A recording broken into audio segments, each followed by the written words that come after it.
Welcome, ladies and gentlemen, to another episode of the Godzilla Podcast. This movie, The Birth of Japan, a.k.a. The Three Treasures, is 3 hours long. We're just going to get straight into this. We're just going to go ahead and press play on the 000 mark, right? In 3, 2, 1, go. Yeah, sorry for those of you listening to this as a commentary. This podcast is a commentary/podcast. Most likely you're not going to be watching this film with us, due to the fact that it's hard to find. Joe, how did you find this on SamuraiDVD.com? Never heard of the site. All I did was search The Three Treasures, Toshiro Mifune DVD, okay. And I found that one site. Our usual questionable site did not have this movie, Drew. The one that has nearly everything. It's had everything that we've searched thus far. Sumo, Gorilla. Samurai DVD, though, great job at speedy delivery. I got this I ordered it on a Friday or a Saturday. SamuraiDVD.com. And it showed up Monday. I was like, okay. So they paid for that first class delivery. Yeah, we have the volume turned up a little bit. Got to turn it down just a teeny bit. So yeah, you can listen to this either way. We're going to make it informative enough that you can either watch the movie along with us or otherwise. And as stated, this movie has not found great English distribution or distribution outside of the U.S. really at all. Drew, finding information on this 3-hour mega picture was an epic. Difficult, to say the least. Don't worry, Drew. We'll have plenty of time to speak about the epic. That's pretty much the only thing I have on me right now. Let's begin as we talk about this movie. So the first thing that happened was we ordered this movie as part of these are the 7 movies that are featured on Toho's website as kaiju movies that they produced and distributed. So I said, okay, these are the rest of the Showa era movies of Toho, and we just need to get through them before we move into the next series of Godzilla films. To make it explicitly clear, I've said it on one podcast so far, these are not creature features like Godzilla, Rodan, Mothra, even Varon, where the main focus of the plot and the story is a giant monster. No, these are movies that incidentally have a giant monster in them, produced by Toho between 54 and early 70s. As far as we know, because we've only watched one so far. 1 out of 7, I believe. Anyway, this is the earliest out of all of them, and this was, according to the credits on the movie, the 1,000th production of Toho. And Toho, I believe, started in the silent era. Wow. This was their 1,000th film production, and so they went all out. This was not on the Wikipedia page. This was just us knowing that they went all out, because this movie, Drew, this movie is gigantic. And it's not just gigantic in the 3-hour mark, sort of gigantic. This is a film studio putting out all the money that they have and just putting it on the screen. They pulled out the stops. The little bit that they have on it in Wikipedia, they said they used every main actor on Toho lot, all the bit actors. Everybody gets a shot in this film. Sequence after sequence, shot after shot. You see effects, you see extras, you see landscapes, you see... Woo!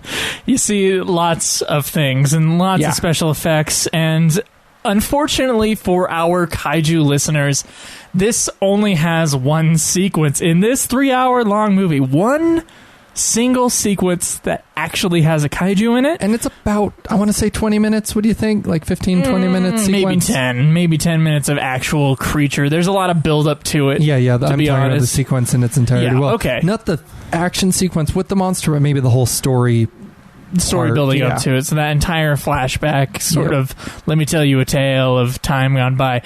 Anyway, what this movie seems to be compared to a lot online on the 2 places that have ever written about this movie that acknowledge its existence anymore, is Cecil B. DeMille's 10 Commandments, which I believe came out around the same time. Was this in 1959? 1959, yes, sir.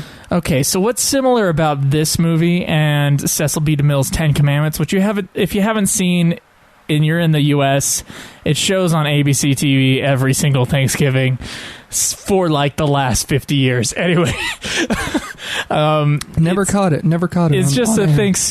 Some people watch Godfather on Thanksgiving, and some people watch Ten Commandments on Thanksgiving, and people who have a lot of time and no time for eating watch both because they are 4-hour-long movies. Anyway, I think you're a film lover because I've never watched either of those on Thanksgiving. But go on. I've never watched either of them on Thanksgiving. I've just heard people that's like a tradition. Oh, my family does do one of those. We do the It's a Wonderful Life every Christmas season. Okay. We watch that movie. Anyway, Ten Commandments is, of course, about Moses, and it basically goes throughout his entire life, is put down in the Bible and other sources. early biblical stuff to make it sort of a dramatic piece, but it was like a huge effort by that studio just such to make ambition. This gigantic movie called The Ten Commandments. And if you watch Ten Commandments, you'll see like the costumes are insane. Oh yeah, flamboyant, colorful. The sets are huge. The special effects sequences are even better than the movie that we're watching now, and it was made around the same time. I'll look up the dates later. We got 3 hours to talk about this movie. But this movie, Drew, is on par. And I just watched Ten Commandments I knew I was like, okay, I'm going to probably talk about Ten Commandments at some point. So I watched Ten Commandments this week. And you know what?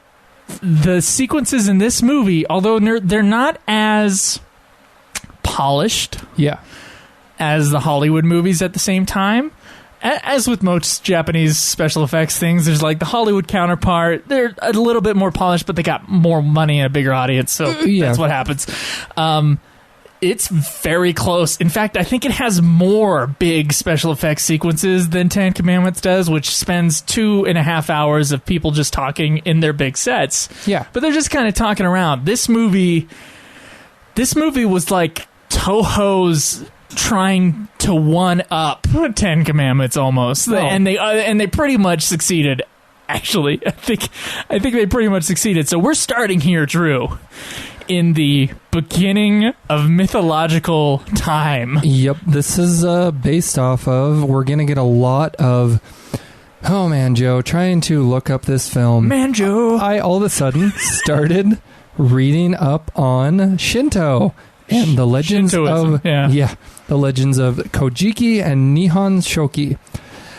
Wow, this there isn't much on the film, but there is a lot on what the film is about, and those would be the two oldest extant chronicles of Japan's history. That would be stories from the Kojiki, which, if you were to compare it to something in Western culture, somewhat like or what we've adopted from the Middle East, I suppose. Like the Old Testament. The Kojiki, you get a lot of, and the Nihon Shoki, they both make up Shintoism. Oh, Joe, I had to bone up on so much just for this film. It's okay. I looked at it and I was like, I'm not going to read up on this because I'm not going to understand a damn thing. It's like I understood a small amount. It's about the birth of Japan, and that is as told by Shinto myths. Yes, is what I'm assuming. And yes. I always had this impression of Shintoism because no one understands it around here. Oh, yeah. I definitely don't. So it's hard to understand it in the English language. Forgive my ignorance here. I always thought Shintoism was one of those religions, and I see that in kind of quotes. That's very mystical. There's a lot of different gods, like different gods of the forest and stuff, and it seems like, because I know there's Buddhism, which is a lot more easy to understand, and then there's Shintoism. When I'm watching like Japanese movies that reference like the gods of the forest or whatever, or the kami, I just go, okay, I guess that's Shintoism. I don't want to say too much, not knowing that much about Japan, but what I'm feeling about Shinto, what I have read up on, is it's a teeny bit like, only more so, how the West has taken Christianity, and you just, whether you actually would express yourself as a Christian or not, you're like, yeah, I have a Bible. Yeah, I do this, yeah, I do that. So the majority of the Western civilization, America, would be like, yeah, I guess I'm Christian, even though they might not say, yeah, I'm like a strong Christian. Most of Japan is going to say, it's Christian by tradition. Oh, yeah. And by just like casual, it's tradition, so I guess I am. So, I'm a Buddhist, I'm a Shintoist. As I look up, I prescribe to Shinto. Unless Shintoism is dead, which I've also heard. I just think no one in the West knows what it is, and we have no context when for you it. look up stuff on Japan itself, so our religious one Japanese listener, Ayame, just please tell us about Shintoism. Yeah, tell us everything. Because we don't understand it. We're ignorant Westerners. According to religious demographics taken, I can't remember what year, but you look it up in Japan, about 51% of people say that Shinto would be their religion. It's like 6% is not affiliated, and the rest are, Buddhism, Taoism, all those Confucianism. Mm-hmm. But then, like I was saying, to divide what this movie is based off of these ancient myths from the Kojiki, which I would roughly compare it to the Old Testament for context, and the Nihon Shoki, which is a more widely believed and believed to be slightly more accurate telling of both these tales and also later tales, because the Kojiki goes back further, again, a lot more like the New Testament versus the Old Testament. Mm-hmm. It's just the creation of Japan.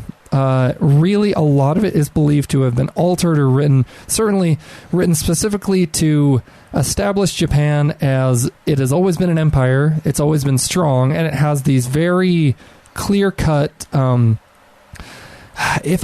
said while we were watching it the first time, Joe, if you were to write a nationalist propaganda, and again, I don't want to offend people, this is just how I'm interpreting it, for this is where Japan comes from, this is why Japan is great. Yeah. This would be a great thing this movie to show them, but also to read about the myths from the Kojiki and Nihon Shoki, because it's like the gods, there's many gods in these myth tellings. They created Japan first. It's like these islands were the beginning of everything. Mm-hmm. They created, I think it was one, and then there was something like three, and then out of the three gods, they created many demigods, and then they took two people, a male and a female, and they went across this rainbow bridge, which that is a real myth. I don't know how much of this is slightly altered for the storytelling of the movie, but they came down to Earth and created the land, which became Japan. Yeah, so and we do start with like an Adam and Eve of sorts. Yeah, it's kind of the mythological origins of the world and Japan. And she is topless, in case anybody was wondering. With pasties. And then I was like, are we going to see him? Are we going to see him? And then her hair kind of moves out of the way, and it's like, we're not going to see him. Dang it all. Anyway. The special effects, though, at the beginning, when we're seeing the creation of the gods and it kind of states before time began, and we see clouds, what we perceive as clouds, who knows what it was, some ethereal mist, pink mist, some rocks that made mountain-like formations, although the earth was not solid at the time. Striking visuals done through practical effects, and it looked like kind of matte painting-ish. Then as it zooms in, they become real rocks. The rocks break apart. They're all gold and sparkly. The gods come out of the rocks. Mix it. Yeah. There's a lot of we're gonna make colored mixtures. That's when, as Joe stated, the Japanese Adam and Eve came down, went over the rainbow, stirred up the earth, formed it, made it solid, and then we jump, I'm supposing, centuries ahead to where civilization has not only started, but we've thrived here in Japan. Yeah. It's a time of emperors. It's a time of peasants and royalty.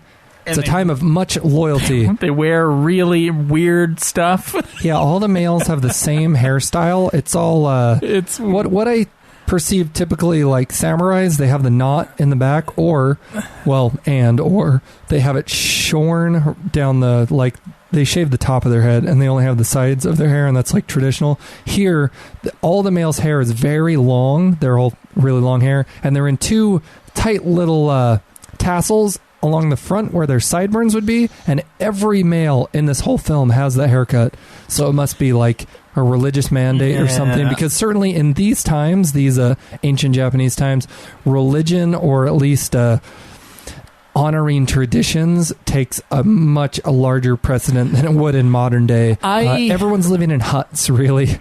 I can't say, because there's no information on this film. Yeah. But my assumption very is that because the source material for this myth is so old, which I believe it was like AD 600, because those sources for these myths of Shintoism are so old, I believe that they probably made up for the film ways of dress to make like a proto-civilization for the whole world in a way that's spawning from Japan. What I thought you were going to say, and I believe what you're saying is what I see as well, is they created the story that ties together all these dramatized myths, because like his name's Susanoo O is going to be the guy who fights Orochi, our 8-headed dragon. And we'll get to that sequence when he starts in like an hour and a half.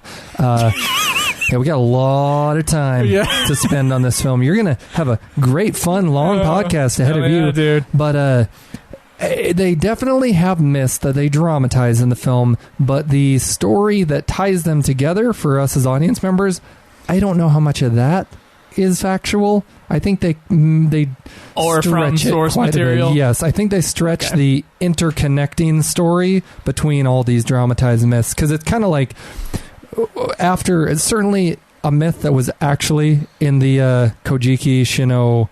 These names are hard. Those two ancient Kojiki, Nihon, Shoki. That beginning section was definitely from these ancient Japanese chronicles. Then we're introduced to Mifune Toshiro's character. Mifune Toshiro is our main character in this film. If you are not familiar with him, get familiar with Mifune. Wonderful actor. Mifune, this is what I've been told, and I don't know if this is 100% correct. Okay. What I've been told is that he was the biggest star of the time, which he's treated like a huge star in the film. Talking about Showa era stuff, and he was in most of Akira Kurosawa's movies for like the first half of his career. Well, he plays not one but two main characters in this film. Yes, he does. And so he was a gigantic star, and he was, of course, the person that they chose to helm this gigantic movie. Yeah. So Toshiro Mifune was in Seven Samurai. I think the last big Kurosawa movie he did was Redbeard. Anyway, he's a fantastic actor. I love him because he plays angry so well. Whenever Toshiro Mifune shouts, I'm like, okay, it's Toshiro Mifune, it's time. But anyway, he was this huge actor in Japan, most famous in the West for his relationship with Akira Kurosawa, but he also helmed other big films at Toho, like the Samurai trilogy. Okay. He was part of that. I believe he was part of Sword of Doom, but I'm not 100% sure on that. Someone's probably going to correct me.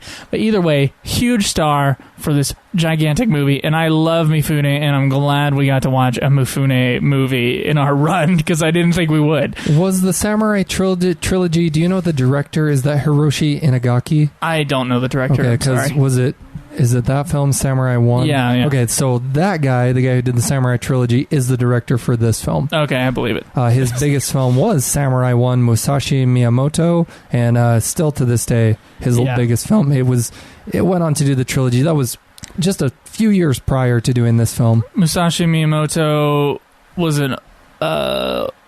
I don't know that much about him historically. I know he wrote the Book of Five Rings, which is alluded to a lot in strategic sort of classic books, sort of like Art of War, The Prince, and the Book of Five Rings are kind of like the big strategic thinking sort of books, and I actually read that this year. You've seen this Samurai 1 film? I have seen Samurai 1. It's part of a trilogy, but I've only seen that first one. So it said that Inagaki was known for his cheerful and intelligent samurai films. Is that...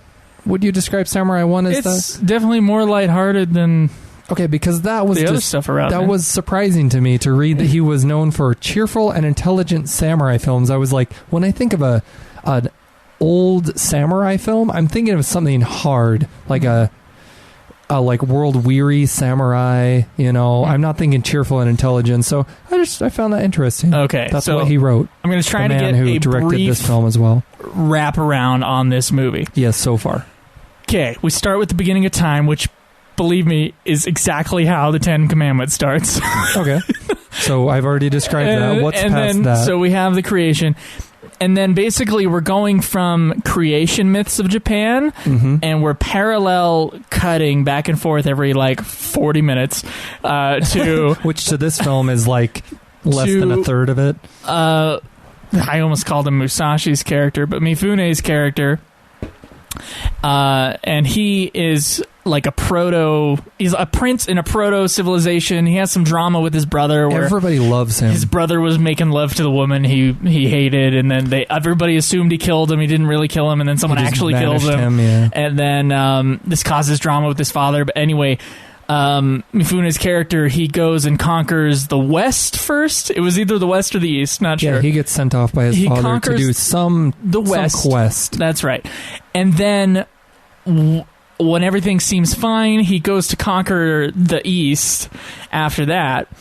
And then his father betrays him, and then there's a huge battle, and then he turns into, I'm not kidding, he turns into like a bird that causes vengeance. Oh yeah, like a bird demigod, if not God. And at the same time, he basically transcends and destroys his enemies. Then he's almost being alluded to, and he plays the same character, or like he plays another lead. The same actor plays the same lead in these flashbacks, which are like creation myth flashbacks. Yeah, with the gods, and like the sun god doesn't want to come out, and so he brings like this deer, and then he kills this monster, which is of course the kaiju sequence that we're talking about in the middle. Yeah, and it's basically like we're cutting back and forth between these two stories and saying like, this is according to, I'm sure, loosely real ancient Japanese myth. Loosely adapted Japanese myth is what I assume it is.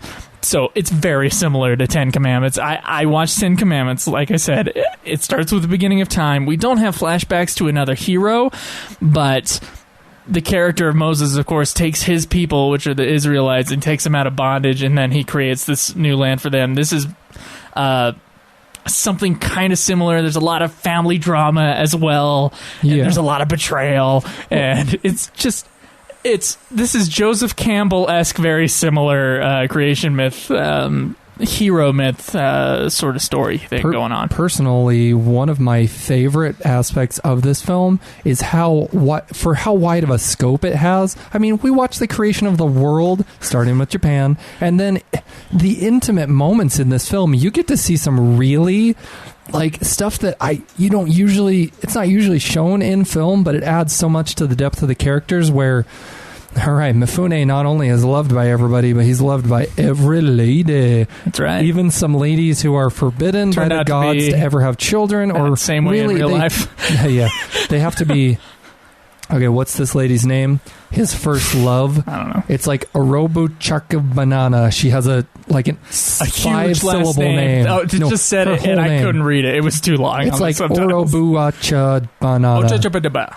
That's it's very long, but he makes a casual encounter with her just very prior to Joe. Joe already stated his father sends him off to the west to conquer their most fierce enemies. Mifune is not only beloved by all the people in this film, he's also really, I think before he does much, he's highly regarded as being just like the man's man. He can just do anything. He's loved by his fellow soldiers, which I guess he's like a general, he's a higher commander due to his lineage, but again, with the intimate moments, the crux of the film is the relationship between, one of the two cruxes, between the father, who's like the emperor of everything, which is Japan in this film, and Mifune's character. The father is like, he can't show his emotions as being an emperor, but you can tell that he's deeply saddened at what he has to do to his son, sending him off to the west, because it's ultimately all about betrayal as well. The only reason the father, who's the emperor of everything, and this is, I believe, Mifune is not his firstborn son, but it is his second-born son, but although Mifune is stronger and more righteous, I guess, more moral than his older brother. His older brother is the one who was sleeping with one of the women betrothed to his father, the emperor. Mifune finds out about this, finds his brother about to sleep with this woman who's betrothed to his father. Oh, I totally got that plot point wrong. Mifune finds it ultimately disgraceful and is about to kill him as he pulls the two apart, and the woman screaming, "Don't kill him!" He doesn't kill him, but as you stated, everybody thinks that he did kill him. He just banishes him. His older brother comes back later and wants to reconcile with their father, the emperor. He's killed by these people who are betraying the empire. Okay, I had to look this up because I didn't understand it in the film. There's a person Dr. who's... Serizawa is in this movie, by the way. Go ahead. Everybody's in this movie, Joe. The person who's providing the betrayal plot point in the film is a vassal, who's a person who owns a lot of land, but is not necessarily by lineage going to be like higher up in the controlling empire. But so the emperor by lineage, by blood, is over everything, although this vassal person has a lot of sway due to his being like just having control of a lot of land, therefore he has wealth and blah blah blah. This vassal person who just hates Mifune, I don't really understand why. Maybe it's because he's not easily controlled, because Mifune shows that if there's something, I mean, that's how he saves his skin time after time. If there's a right and a wrong way to do something, Mifune will always choose the high ground. He like does the right thing over and over again, and it saves him. Anyway, I believe because this vassal lord who's under the emperor, who wants to just betray everything and take control of all of everything that Japan has to offer, he wants one of Mifune's younger brothers to become the emperor because he'll be able to easier control him. So there's a lot of intrigue, behind the scenes, backstabbing, killing, and it's just Mifune shows. I mean, you say that he's good at doing anger. I say he's really good at doing passion, man. No matter what emotion, whether it's like deep felt sorrow, huge happiness, or just aggression, steadfast righteousness, he is able to like control his emotions on screen in such a way that it's super captivating. Here we are. We're seeing this virgin shrine maiden who's she's like betrothed to the gods, where she cannot touch a man, yet she is in love with Mifune, and the aunt of Mifune, who Mifune keeps coming back to seek advice, because although Mifune and his father emperor have this relationship where Mifune is constantly tormented by, why is my father sending me to the west? Why am I guess I'm not good enough for him. I keep having to go on these quests. He just doesn't understand why he keeps being sent off to do these great things, and his father never fully approves of them. He keeps relying on his aunt for comfort, and his aunt and this shrine maiden, Urosobushi Haba blah blah blah, have these too long of a name to read in the subtitles. These really passionate moments talking about Mifune, and the aunt loves him in a motherly way and says, I've always loved him like a mother, and she provides Mifune with advice and tells him, as he really comes to her on his knees, like, I don't know what to do. And she gives him comfort, tells him, this is what you should do, try this. Your father does actually love you, he just can't show it, blah, blah, blah. And she lies to him ultimately, which we'll get to. But then contrast that with the love that the shrine maiden has for him, which she never, ever admits to fully. But she has some real romantic love for Mifune. Yeah, and Mifune also never states openly that he loves her. I can't believe how much plot you just pulled out of that. I did not get all that. So when I watch a movie, I generally just watch it and enjoy it. I watch it for the story. There's a lot of details you got in there that I totally forgot about. Drew. Yes, Joe. When we say big movie. Huge ass movie. Okay. We got this Toho scope thing going on, so it's got the extra wide screen. And again, this is in 59, so this had to be early on Toho scope color, because Gojira in 54, which is a big film, was not color. Is Toho scope just color, Joe? I think Toho scope is just the widescreen. It's about the widescreen, but I remember Rodan being the first Toho giant monster feature in color, and that was somewhere right before 60. So when we say a big movie, we mean gigantic sets. Yeah, Mifune is actually underneath a waterfall here. A real waterfall. Yeah, unusual for these old movies. We mean gigantic sets with immaculate costumes, with huge amounts of extras. Yes, easily over 100 extras in shots. Way into the background. Yep. And so when we watch movies at this same time, we're usually watching, of course, these monster movies. We're not watching the giant epics that Toho decided to put out, which I don't know. Besides the Samurai trilogy, I can't really think of one, but I just don't know them, frankly, outside of like the Kurosawa movies. I don't know where my head just went, but they're huge. They're huge movies, Drew. Do you want to comment on the budget that you looked up? I remember it was like 250. I don't believe this budget, and so I don't want to say it because I don't want it to be like fact. So, it according to Wikipedia, yes, which was they were quoting a book, so of course I can't look it up.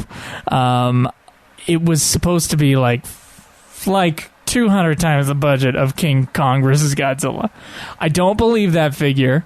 I do believe it was probably about 10 times the budget of King Kong. Yeah. But it was the biggest movie that they had made up to that point, and it also did extremely well, did extremely good business that year as well for Japanese audiences. It was the highest, I'll look that up. It was the highest grossing Japanese picture of the year.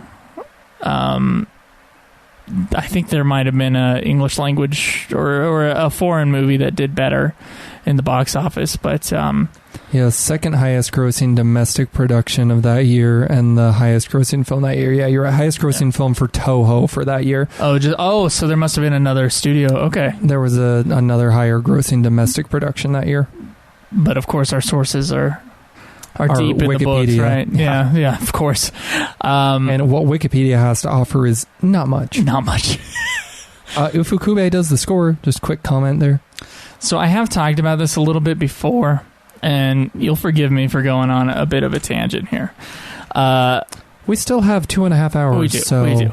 So what I enjoy from a movie is when the movie recognizes that it's made for the big screen and it is a movie. Yeah, it's made for theaters. Now, that means that we should be watching this on the biggest screen possible, which we're not.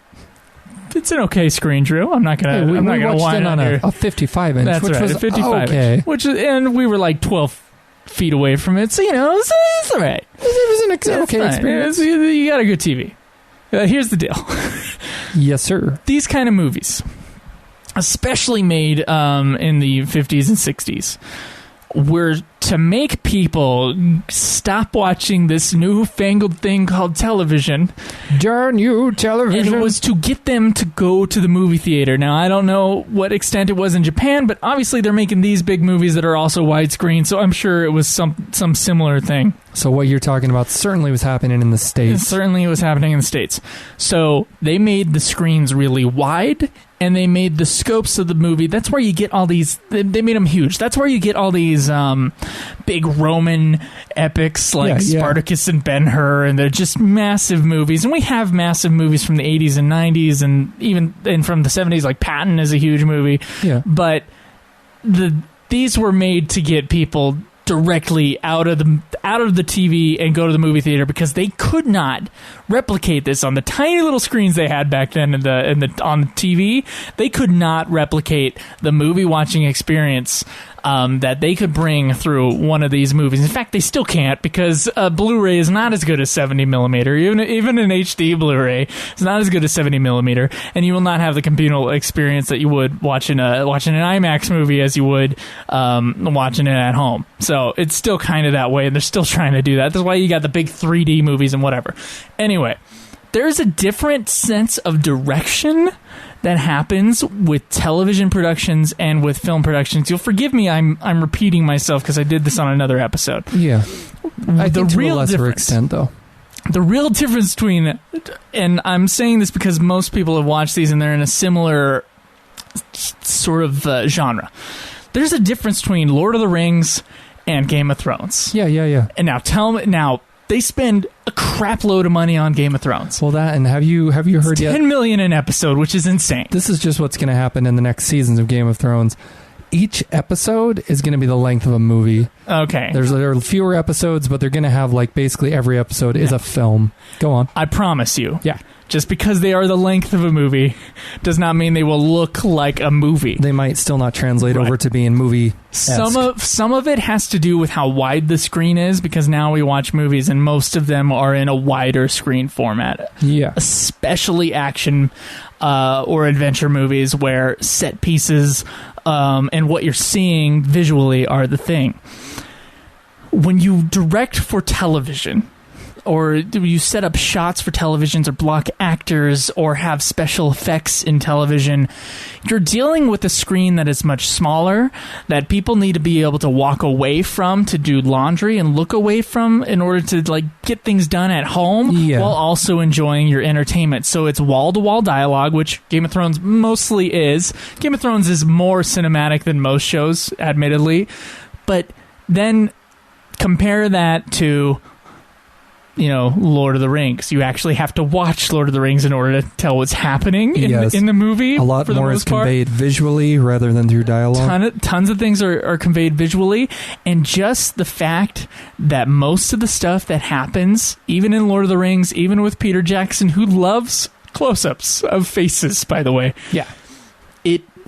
Because we're doing most of our scenes in a wide, and the camera has a personality, it is automatically more cinematic than Game of Thrones, which is directed by multiple people over multiple episodes, made with generally, not always, there are definitely exceptions, and I will say that Game of Thrones is, once again, better than most shows.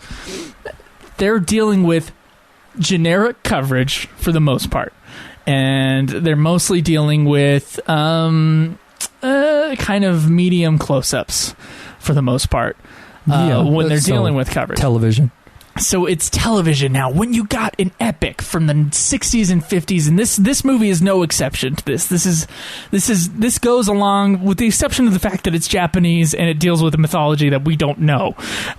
True. Yeah, that we're extremely unfamiliar with. This belongs with the Ben-Hurs and the Ten Commandments and with the Gone with the Winds of the world. Mostly U.S. productions, but of the world. They're enormous. Yes. And the camera, all it does, and some people hate this, I admit, some people hate this. It just says, this is a movie, and holy shit, this is a movie. Yeah. Let's make this as wide as possible with the most things in it as possible and do everything in one shot and have like just crazy amount of choreography in order to get this one shot off, and immense special effects that go all the way to the back, and they're not just painted in really crappy like in Mothra versus Godzilla when they just like had like a painter who was insane doing the matte painting in the background. Yeah. This will be like, okay, we're going to do like 12 different layers. They might have matte paintings that are just in the background. They're way in the back, and it just, it's so awesome to me. Well, they have so many sets in this film. Built set after built set after built set, filled with extras on top of extras on top of extras. And some people would argue that that's not a good thing, that you can tell that they made a huge set for this movie.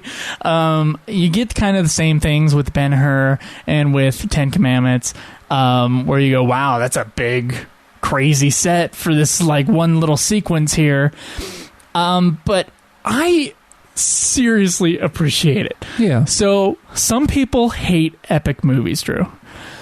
I can side with those people to a degree, but I happen to love them more than I do kaiju movies. Well, I love epic movies. That's saying a lot, Joe. Yeah. You're a lover of film, though, so the reason I can see siding with the people who maybe not, I don't think I hate them, but I can see why they can be a drag, not only because they're 3 hours, so it takes out 3. It's like an event. Yeah, it's almost like going to work for a minute there. You have to really soak it in, and your butt's numb by the end of it. It's just that it demands that you pay attention to it for a long period of time. For modern people, not only younger people nowadays, but it seems like it's affected older generations as well nowadays. We all have our phones, our devices, and I won't hammer it in because you all know what I'm talking about. But you just pay attention. You need to pay attention, and you need to watch it. Especially if it's subtitled. Oh, yeah. Yeah.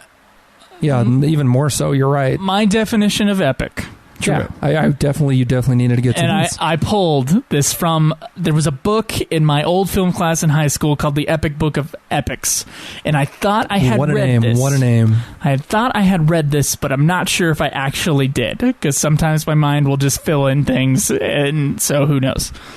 My definition of epic, and so far it has worked, and I believe it still, is an epic is a movie that takes place over a marked period of time. So there is some sort of passing of time in the movie. And it's a large passing of time? It doesn't have to be large. Okay. But there is a passing of time somewhere in the movie.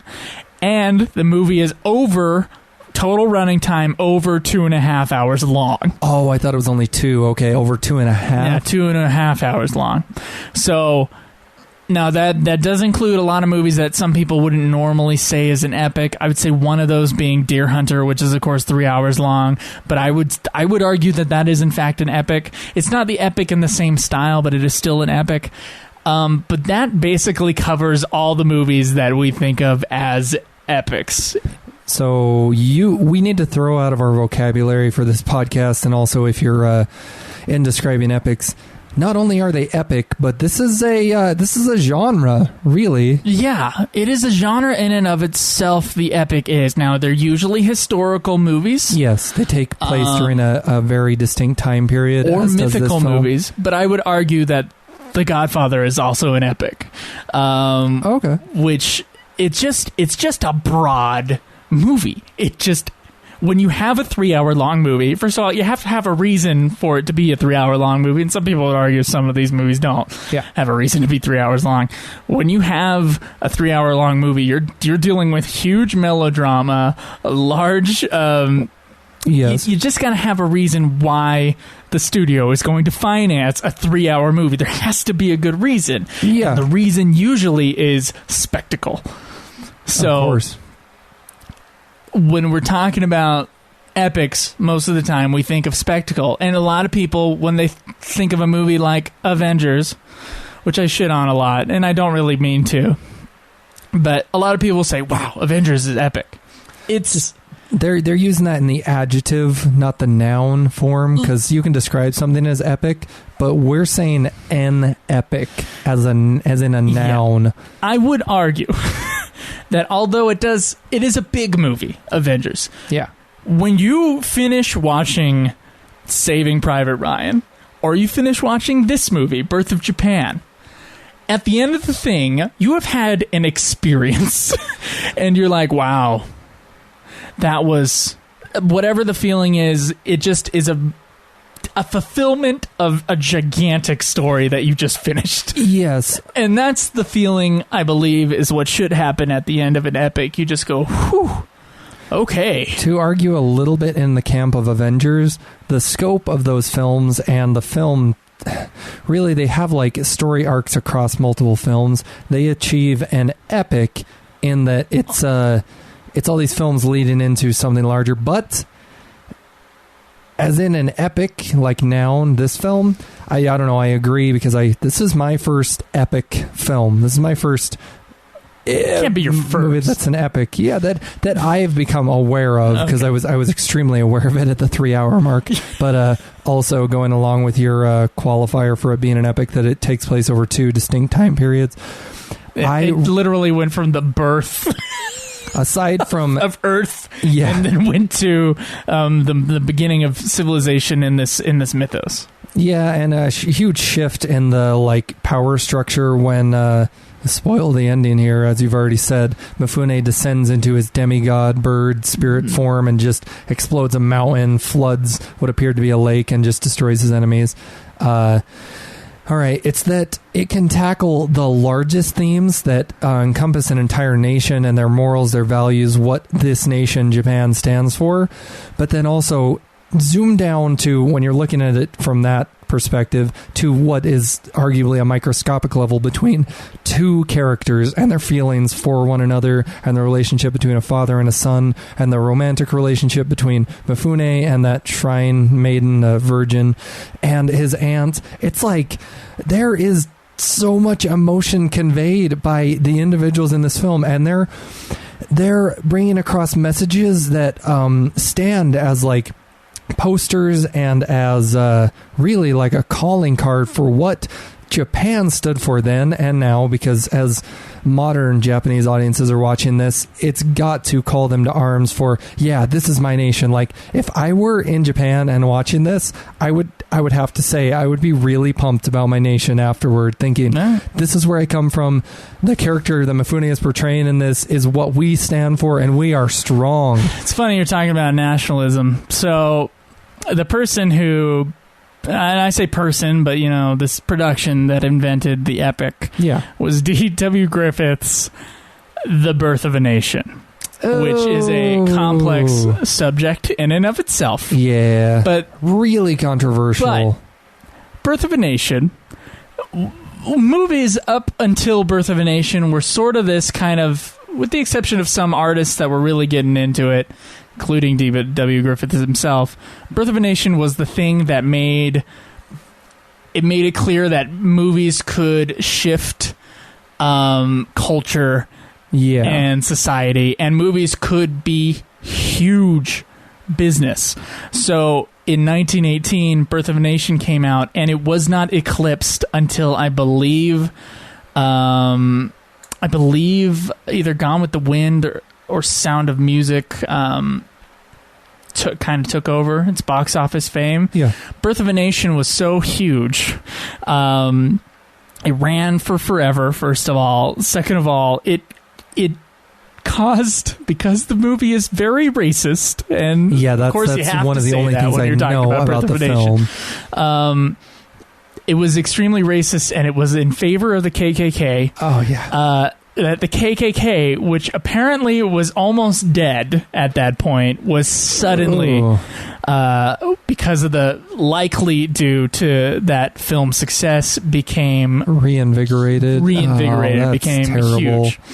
So, Birth of a Nation, though, and I have seen it, it is a 3-hour-long historical movie that has huge, especially for the time, huge set pieces. And it's a silent film, so if you're gonna watch it, you know, keep that in mind. Huge set pieces, deals with a melodrama between two different families, one on the north and one on the south during the American Civil War. Okay. And it's basically another sort of creation story of America as we knew it back then, as told by D.W. Griffith. Now, I'm going to add this caveat: the movie is racist, and that's really the only thing I know. Largely, about the film. The thing that makes it very racist. Not only are there black-faced white actors in it, which is nauseating to see, and that's not the only movie that does it in the past. They did that up through the 30s.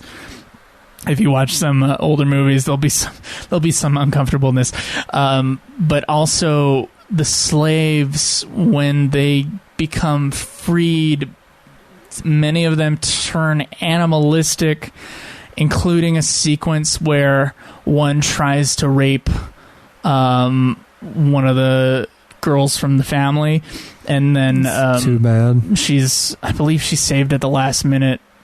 But anyway, the movie, there's a reason why Spike Lee hates it for being in the Library of Congress, because it's extremely racist, and you just have to watch it in context of, like, there's a group of people out there that want the movie to die because it is a super racist film and is evil in one way, but at the same time, it created the epic, and it created film as a huge piece of our culture, especially in the United States, as this mass media, just mass cultural phenomenon sort of a thing that film is. Yeah, something that can be as huge as it is nowadays. Yeah, so ever since Birth of a Nation, the studios, when they were going to put everything on, like, when they were going to go balls out, apt way to put it, up through when Star Wars and Jaws came out in the late 70s,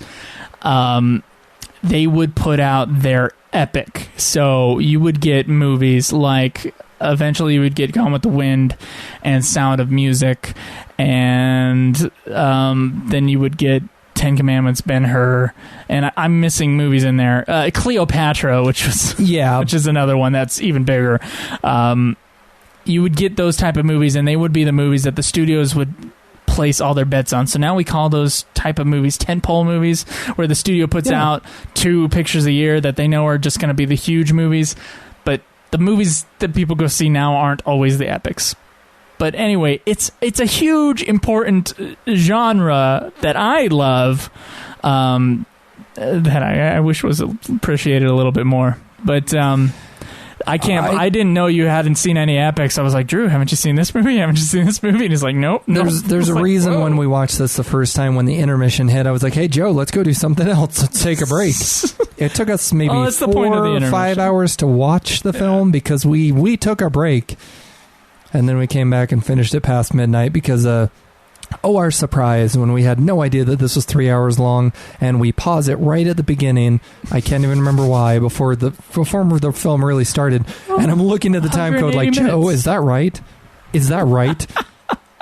All right, to describe the story thus far, because it's all been leading up to this first section of the story with Mifune post his introduction as a character with his father and him the Emperor sending Mifune's character off to the west or the east somewhere where their greatest enemies are.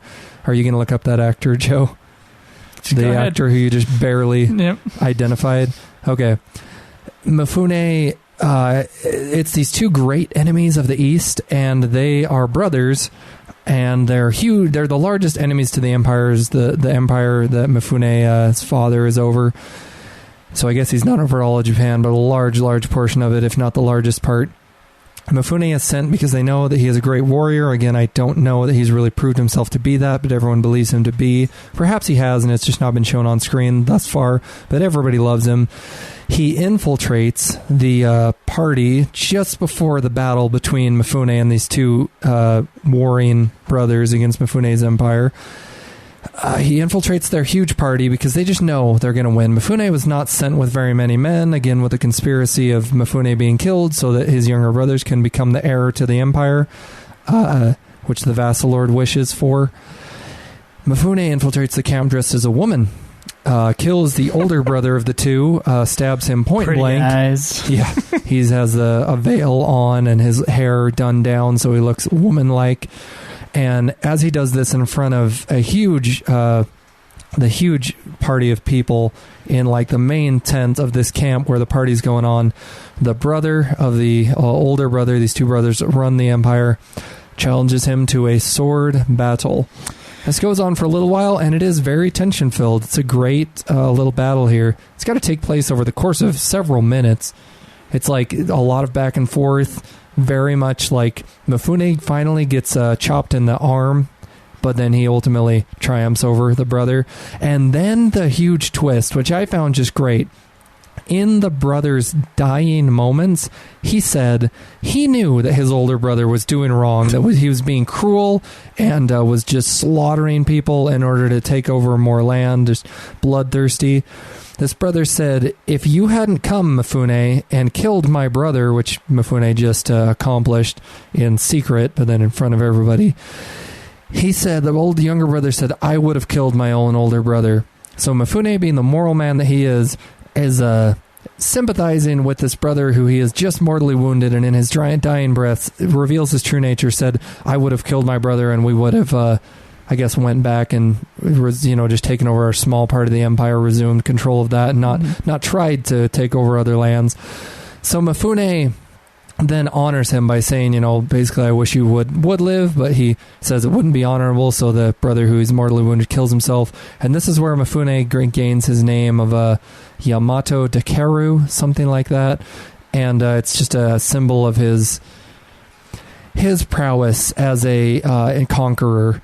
And everybody, when he goes back home, is like, you can't take that name. It's not honorable that you took it from a fallen enemy who told you.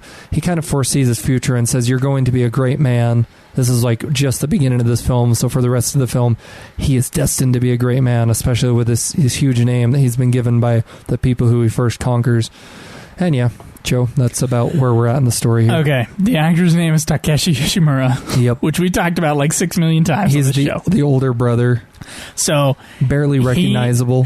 He is playing a wild-haired and wild-bearded bad guy. Yeah, he reminds which I me have of, never seen him play a bad guy. I'm sure he has played a bad guy. Oh, no, I've seen him play a bad guy, but not in that sort of like mustache-twirling, crazy sense. He kind of portrays for me in a movie sense a Genghis Khan type character. Yeah, I would say that's pretty close to describing him, yeah. Sort of looks like what you would think that a movie in the late 50s would have Genghis Khan be dressed like. Yeah, maybe if he's something portrayed by someone other than John Wayne, but yeah. Anyway, I've never seen that movie. I gotta see that one. So he is right off the bat very unusual to see him as a bad guy. Yeah. But if you need a reminder, Takashi Shimura is the bad paleontologist in Godzilla. The one who argues for the mild treatment of Godzilla, that we shouldn't kill him, and that at the end he delivers the line that there could be more Godzillas coming. And he has a lot of smaller roles in those other Toho monster movies, but at the same time, he was this extremely, at least he is now, maybe not back then, I guess I would have no way of knowing. He was also doing these very highbrow pictures, at the same time he was doing these very lowbrow kind of movies. So I believe our lead here, Mifune, I believe he was mostly doing sort of the bigger highbrow stuff. That's why we don't see him in these monster movies. But no. Takashi Shimura was doing the Kurosawa pictures. He was doing I believe he was in a couple Ozu pictures. I might be wrong about that. But then at the same time, he's in Mothra. And willing to do what essentially are the bit parts for smaller schlock monster films. But like you were saying, most of the people that we've seen in the Godzilla movies that were taking place, or the kaiju movies that were taking place during the 50s, all those actors are in this movie. 50s, somewhere. Mainly the 60s, but my favorite kind of is that guy was, of course, Dr. Serizawa. Oh, yeah. Rocking some epic facial hair. I wish he would have had facial hair mustache. For every single one of the films he was in. An amazing mustache. He looks great with facial hair. Yeah. He does.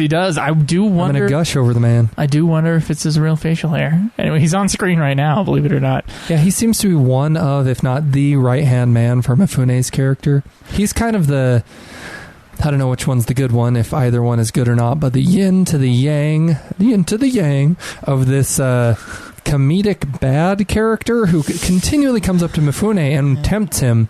Mifune has many underlings, and the Dr. Serizawa character, we know the actor's name, but he is Dr. Serizawa.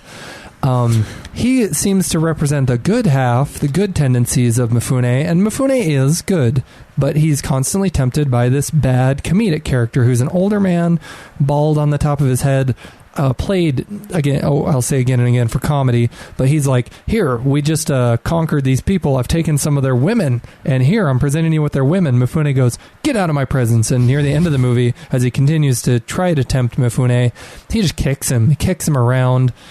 I didn't think that character would have as great of a part in the film as he does, but by the end, he really ends up betraying Mifune and his whole small band of warriors. I'm going to say this: there is a similar character in the Ten Commandments as well. There's a slimy, fat, gross character. You gotta have him. Is very corrupt. He's Jewish, but he gives information to the pharaoh and gets his own place, and he gets the girl that he was all slimy over earlier in the movie. I was gonna say he was doing it for money and power. Yeah, right? And it's a very similar character archetype in this movie. I do believe that because, and I looked it up, I think Ten Commandments came out 3 years before this, and it was, of course, one of the biggest movies ever, still is, at that time. I'm assuming that they watched that movie and went, this is what we're going to do for Toho's 1000th production. We're going to make something even bigger. And once again, I believe they actually succeeded. They have more of the big, crazy sets than Ten Commandments did, if it's not as polished, but just as big of a character. So instead of Charlton Heston, we have Mifune. Like, just big, over-the-top, crazy movie. He totally pulls it off. He holds the film on his shoulders. He's like in...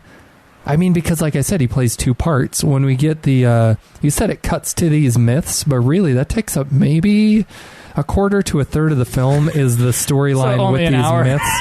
Yeah, only a full hour, which would be 2/3 of a regular-sized film. But Mifune plays a large role in those as well, where he's the outcast. We're going to get to them because we're still with Mifune's... and there's our lead from the first Godzilla movie, playing a bit part. Yeah, and then there's the Japanese Clark Kent. Rodan playing... Oh, is that Rodan? It's Japanese Clark Kent. He was first introduced in your favorite Son of Godzilla. Son of Godzilla. Or at least that was the first one where he was like a large part of the main cast. Yeah.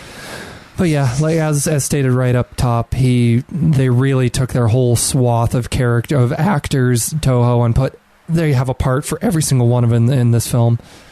Whether they play a large part or not, they're in the film. I just saw an example of the hugeness of this movie. So in this gigantic set, they have a crap load of people. Emperor's Palace. And then Mifune, of course, runs from the center of the screen to screen right and very angry. And then suddenly... everybody, all the people go up and try to they crowd up and stop Mifune with this camera move that's just that's tracking with Mifune as he runs. It's incredibly dynamic. The shot is very dynamic, lots of movement, and very interesting shot. And that's the kind of thing you get with an epic, and that's the kind of thing that excites me. Well, it's on a set where we see it multiple times throughout the film, where the emperor's large pillars, and they're very open, like the outside of his. I guess it would be just his castle, his fortress, wherever he resides, but it must either be so high up or like in a majestic plain, because still the line is blurred in this time period between the gods and humans. So all you see on the outside of this giant throne room where Mifune talks to his father amongst many of his underlings, there's a lot of extras in the back as they're speaking to each other. It's just, they're like in the clouds. You don't get to see like regular backgrounds on the outside of that throne room. This is the most unusual part of the movie. We are now introduced to Mifune's second character he portrays in the film, and that is Susanoo Oh. Susanoo Oh is an unruly demigod. I found out in reading about Shinto, the kami, these demigods. The kami are something completely different, but... these demigods, Susanoo Oh was created from, if I read it right, the main god cleaning his nose. He is what? Yeah. Drew, this is amazing. I'm just going to let you go. The god, with a little bit that I read up on. The goddess of the sun, who is the sister to Susanoo Oh, she was created by the washing of this main god's eye, his left eye. The goddess or god, I couldn't tell the gender, so the god of the moon was created from the washing of his left or right eye. So goddess of the sun created by the washing of one eye. The genderless, I don't know the gender, god created of the moon, created from washing the one eye. And then he washed his nose, and out came unruly, really just wild Susanoo Oh. He is a crazy character in this film. Mifune portrays him like a wild man. He has really long hair. The sun goddess and then the women are all they're doing something. They're creating something from a tapestry. They're weaving something. Susanoo Oh comes up on a cliff. He's killed or at least seriously injured a horse and throws it at them. Yeah, this all takes place on screen. Practical effects. He throws a horse. He throws a horse at him. Over his shoulder. What happens to the goddess, Joe? She becomes infuriated. It's an incredibly fake-looking horse, but it's great. There's a very visible wire as the horse is shown laying on the ground after being thrown, where the horse's head is thrashing around. It's a strange myth to portray in live action. It's just weird. I mean, we think that a lot of Christian mythology, a lot of Christian lore whether real or not, drama blown out of proportion or not, however much of it is true or not, the parting of the sea and all the plagues brought on by Moses and the god of the Jews. And anyway, we get to Japanese mythology, and it is strange. I would say that mostly has to do with I'm guessing. Yeah, we're mostly has to do with our a lot of conjecture here. And we're not around Shinto sort of stuff in our daily life, so maybe there is just no context. We're like, what the hell I don't know how much of this has to do with it. Well, it's a Shinto myth, so I'm assuming it has to do with Shintoism. A lot of Shinto myth was adapted from these two ancient, articles. They were later adapted and made into rituals of Shintoism, but these existed far before Shinto, and were really just, as I stated, adapted to perform Shinto rituals. So these stories have been around a long time. And the story that's being shown on the big screen for us right here is the story of Susanoo really just disgracing, dishonoring, and just annoying his sister, the goddess of the sun. She becomes so distraught at what Susanoo does just for fun. They keep stating that over and over. They're like, oh, that wild Susanoo, he did this just for fun, and it's affecting everyone because the goddess of the sun, without her, you have no sun. And so our transition shot between the Mifune being the emperor's son, and that's happening for real, and this is just myths. The transition goes that a elder woman of the village is telling it to a group of people, and then it's kind of like foggy dream transition into this myth. And then we get 20 to 30 minutes of the myth being brought to life for us. So all of the demigods are really just... are saddened, disheartened, and want the sun to come back. They're all of a sudden going, because the sun goddess has locked herself in a cave. We never knew we needed the sun as much as we do, but now that it's gone, we really need the sun. So they're all coming up with ideas to bring the sun goddess out of her cave. They all are in agreement that Susanoo needs to be punished, and they do that by later on, and we'll find out, banishing him down to Earth for at least a small time period, and that's where we get the most famous Susanoo story where he fights the 8-headed dragon. Yes, we're going to see that happen in a lengthy sequence. Just a short hour and a half. We'll get to it, Drew. Before that happens, we get a very strange live-action portrayal of this myth, how the gods came up with luring the sun goddess out of her cave that she's locked herself up in. Well, Drew, sometimes you just have to dance. Sometimes if you want to What kind of a dance, Drew, Joe? Sometimes if you want to get something done, you got to do a dance. An obscene dance. For fun that everyone's going to laugh at. They say, we'll have a festival of laughter. That's the idea that they come up with. Really strange. Really awkward as it comes out on the film. I mean, how do you play that off, Joe? Something that you read on an ancient scroll that's like, okay, it's just something it's a story that's been passed down generation to generation orally, as is being shown to us in this. Drew, this is a family-friendly podcast. Yeah, Joe, you're taking my words out of context. They passed it down through word of mouth, and eventually it got written down, but only after, I'm sure many changes to the story.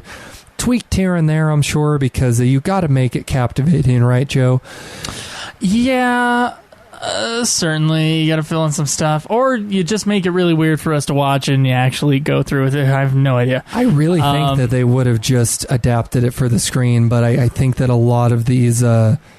The really weird points probably are true to the myth because they're just too strange to not be true.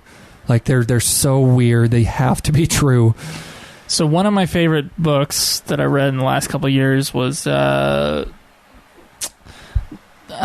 of Myth, which was interviews with Joseph Campbell through, I think his name was Ted Moyers. And he interviewed him for a PBS documentary, and there's a book version of it. You can find a lot of it on YouTube. Yeah, and he of course is the writer of Hero with a Thousand Faces and The Mask of God, and I've read Hero with a Thousand Faces. I have Mask of God, but I haven't delved into it. And he was basically going on the shoulders of what's the psychologist's name? Jung? Yeah, Carl Jung. Yeah.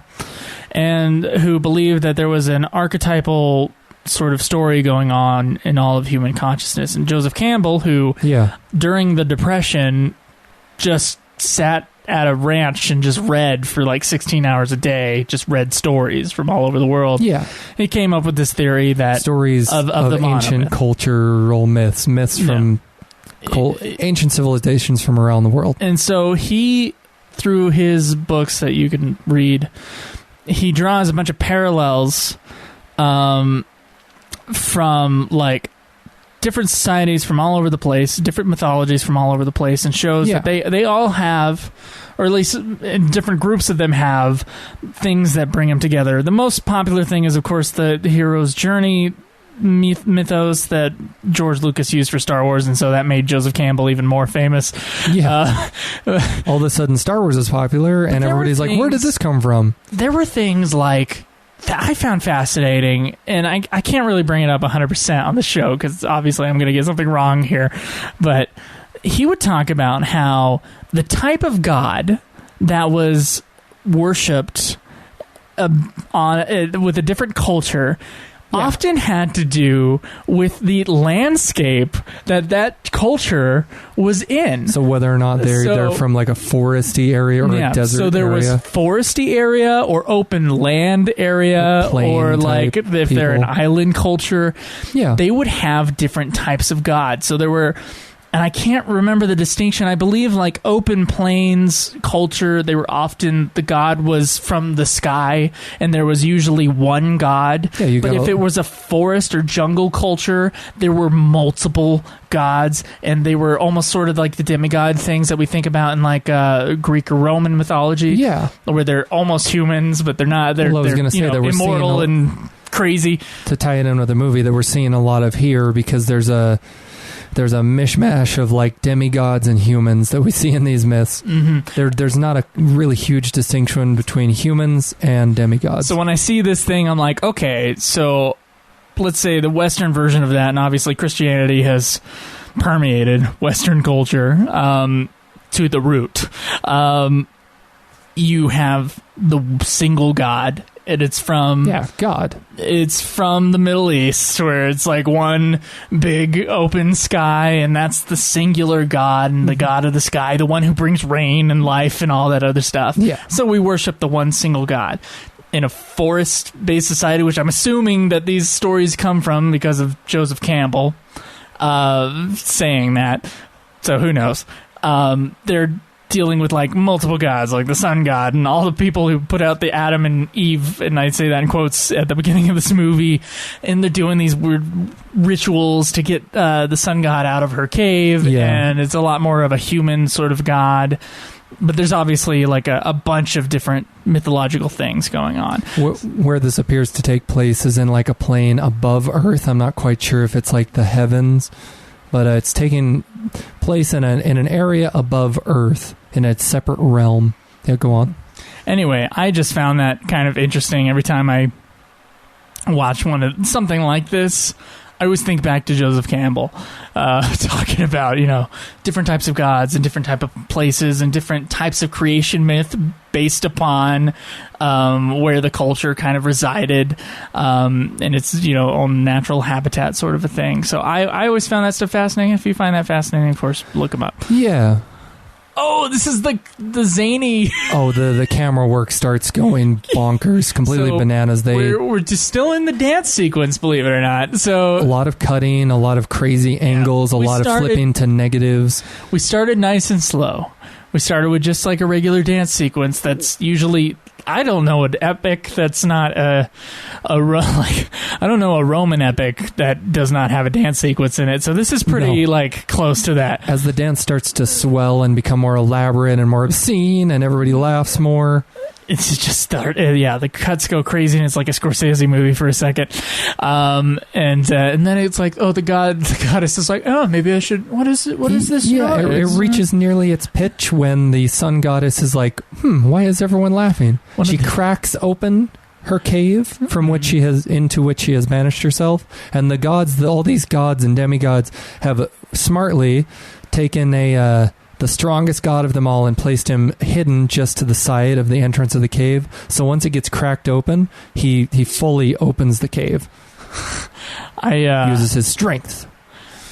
Something that's interesting in these flashback sequences when it has to do with the sun god is that every time there's the camera pointed towards her, there's a large yellow light, and I'm sure they had some sort of they must have had some sort of fog machine anyway to add some atmosphere to the shots. They have a yellow light going through it, and then they also have a fan somewhere off screen throwing sparkles into the air.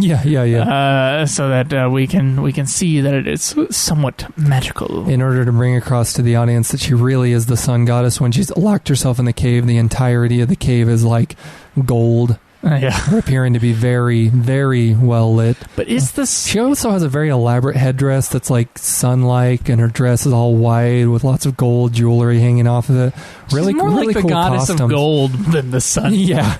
Well, gold representing the sun, and then after she's led out of the cave, it appears that the demigods put like some sort of a curse thing so she can't get back into the cave. Basically, they're like, please don't go back into the cave. It's been horrible for us and everyone on Earth. We've been like banished to darkness because you locked yourself away in a cave.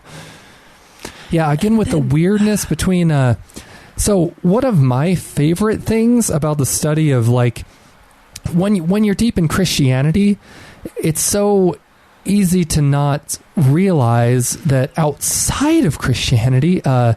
other gods, goddesses, demigods, when you're looking at a pantheon of gods, they're imperfect like human beings. When you're talking about the Christian God and Christ, because he, according to Christianity, did no wrong, never sinned. It depends on your sect it depends of on your sect. But well, when you're looking at God, he's the ultimate example, and whether it's Jesus is God or God is God the Father, he's perfect. Trinity, does no whatever wrong. It is.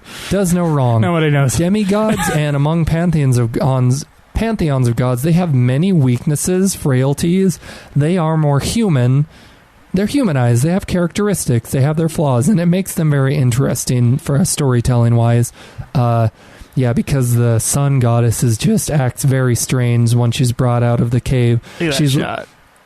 Well, we've already missed many shots, Joe, but yeah, it's like real. That looks like it's a set, but Mifune is looking. Set, but it's an amazing shot still. Yeah, it's like forced perspective, so that we're seeing what looks like Mifune looking across the giant pond into the sunset. Yeah. The sky is well lit.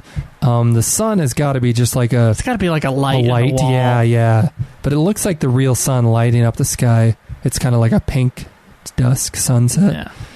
Oh, we've hit the intermission. We're at the halfway mark, Joe. Look at that. What's happened in our story thus far? We saw a creation myth. Adam and Eve came down, or Adam and Eve in quotes, came down and created Earth. Mifune's character is introduced. Everybody loves him. He finds his brother who was betraying his father, told by his father to go off to the west, conquered that quest, comes back, is kind of disappointed because he's not really given much when he comes back. He's just like, okay, now you got to go to the east or wherever, where one or the other. He's sent off far away. Immediately to fulfill another quest. So before leaving, he goes back to his aunt, who he visited prior to his first quest, really seeking comfort. So I'm going to get into my opinion part of the podcast. Do it. Your opinion on this film? My opinion on this film. Okay. So for the first half, and we just hit the intermission, which is before the halfway point in the movie, which bugged the crap out of me on the timeline. I was like, oh, come on.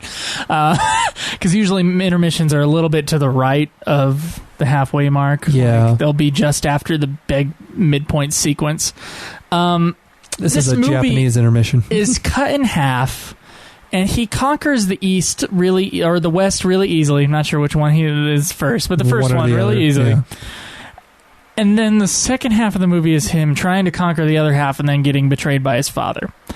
But I was really into this movie for the first half of the movie. Yeah, the pacing's a little less well done near in the second half of the movie. It has almost the same plot. Done again. Slower. With a little bit of there's a little bit of spicy romance. Yes, that's what I was going to say. They toss in more romance in the second half. Now, I have tried to rack my brain, and I have yet to figure this out. I've tried to rack my brain around what the proper structure for a good epic is, and some would argue. I think The Godfather, when you read the outline of that movie, is in 5-act structure. Okay. I had a 5 acts. I had a professor. Crap. Yeah, that's Shakespearean structure. It's almost the same thing, except that the first act is a little bit shorter, and then the second act is huge and really complex, and then all right. Anyway, stuff I don't know. Instead of a midpoint, it's the third act, and it's slightly different. It doesn't really matter as a viewer. But then I had a professor who argued that most epic films are 2 movies put into one, and it's usually the halfway mark where, even though there's like almost like 2 or 3 episodes of a television show that has its own singular arc. Yeah. It's also split below that between 2 different sections. So Fellowship of the Ring is 2 different movies. One movie, he's trying to get to the elves, and then in the other movie, they're trying to hold the Fellowship together until the Fellowship breaks apart. Yeah. That's a very modern movie, and I'm sure most of our listeners have watched that. In this movie, of course, it's him conquering the East and then him conquering the West. And so maybe there is something in that, but then again, there's usually 2 halves to most films anyway, but maybe they're just more clear in epics. Anyway. Yeah. I didn't have a point there. I just was... That's just what you saw. Yeah. A direct parallel with what's happening in Suzanne 00, the demigod character which Mifune portrays. He is distraught at being ignored by the other gods who have banished him. He says he's only acting out and lashing out at the other gods, throwing horses at them, among other things. He's being banished because of that. Because he feels as if no one loves him. That's exactly how Mifune's character in real life, what's actually happening in Japan, as told through these ancient tablets, or possibly dramatized by Toho. It's hard to tell, just to link these myths.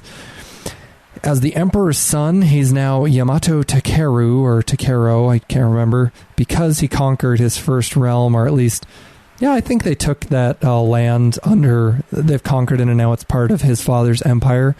But he's distraught because his father's betraying him the whole time. It seems to me, Joe, I don't know if you interpret it this way, but his father just kind of is spineless, really. He's just giving in to the demands of that vassal. The one who just wants one of the younger siblings of Mifune to take over. But Mifune is just emotionally distraught throughout the film. He doesn't know where to turn for guidance. He doesn't know where to turn for... Because, I mean, Mifune, the actor in the film, has got to be in his early 30s, late 20s. If he's older than early 30s, he looks surprisingly young. But I believe he is older than that. I think his character in the film is supposed to be young to mid-20s because he's kind of growing up. He's not like a fully formed man yet. And so he's looking a lot more to his father for guidance. But his father barely speaks to him when he's in the presence of his father and the vassal who's trying to undermine everything that the emperor's doing, and the emperor's allowing it in his very presence. He just, he hates Mifune. He hates him, and he constantly is like, nope, what you've done isn't good enough. Go on this other quest. The aunt gives him a sword, which is one of the 3 treasures. Okay. The 3 treasures? Okay. Yeah. One of the 3 treasures is this golden sword. Another one of the 3 treasures is a mirror. A mirror. And then what was the third one? A brush. It's like a jewel or a brush. Oh, is it a brush? Is it the brush? Joe, it's so unclear in the film. Okay. I think the reason it's not clear, It's not called The Three Treasures in Japan. Nope. So the actual translation of the Japanese title for the film is The Birth of Japan. The version we're watching... It's the jewel that he has. It's a jewel. That, like, he just chucks later, doesn't he? Or he, like, breaks it apart and then something happens. Yeah, the three treasures are a jewel, a mirror, and this sword. The sword is gained... But not the comb. No. The reason that it's like complex, and I don't think the three treasures mattered as much in this Japanese version, which we're watching, is because the movie is called The Birth of Japan. The focus is not on the three treasures. We're watching. I thought that the title The Three Treasures was a better title for English language audiences. It's because the film all I'm doing is going through this movie going like, okay, which of these things is The Three Treasures? The film was cut from just over 3 hours in the Birth of Japan Japanese version down to 112 minutes. Yes, folks, that's a 70 minutes cut from the version that we're watching, the Japanese version, to the American distribution for this film. I think it would have made a lot more sense, because they probably would have focused on it more, just being called The Three Treasures in the American version, because I'm guessing that the focal point of the film is the fight between Susanoo and Orochi, the eight-headed dragon. And then, because it's only clear... The only really clear treasure that we get in this Japanese version is the sword. The ants just somehow stole it from the emperor, or took it without him knowing, and gave it to Mifune's character because she wanted to encourage Mifune, saying, your father does love you. I know he's being very cold towards you now, but he does love you. So he hands Mifune this sword. This sword is directly linking these fantasy myths, which are happening on screen for us, but are kind of a dream sequence for everyone in the film. The Susanoo character who's about to fight Orochi, we're almost to that point. We've alluded to it so much. We're almost to that sequence here. Should we just end the commentary after the... You know, I'm getting... We're marathoning this. I can't miss the dove, and unfortunately that's the very end. We're marathoning this. I'm already feeling fatigued, but how we're about to be introduced to this story, where we're introduced to a kaiju of sorts, a real kaiju from real myth, Orochi, is that the ants just gave this sword to Mifune to comfort him. Mifune takes it as, okay, my father must actually love me because I'm being given this sword. Really, what he doesn't know is that the ant just took the sword because it's one of the most desirable treasures of the empire. She just took it without the emperor knowing and gave it to Mifune. What Mifune doesn't know is that she did that. The shrine maiden, who happens to always be around Mifune's aunts and Mifune's character of Yamato Takeru. The second Mifune leaves with a sword, overjoyed that his father must love him, the shrine maiden says immediately, you lied to him.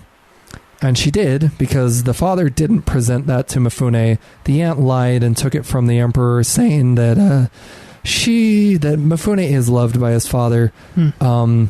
Yeah, it's quite sad in that Mifune believes it for a good third of the film, that his father does love and support him. Really, the father just wants him dead. Really, the father just doesn't care. He's just letting this vassal, who's trying to undermine everything that is righteous in the empire. This vassal just wants bad to happen to the empire. But here we are, as Mifune is presenting this sword that he believes was given to him in good faith by his father, and he's telling the story to his hodgepodge band of warriors that he takes from battle to battle, and he's telling the story of Susanoo, again portrayed by Mifune, as he fought Orochi.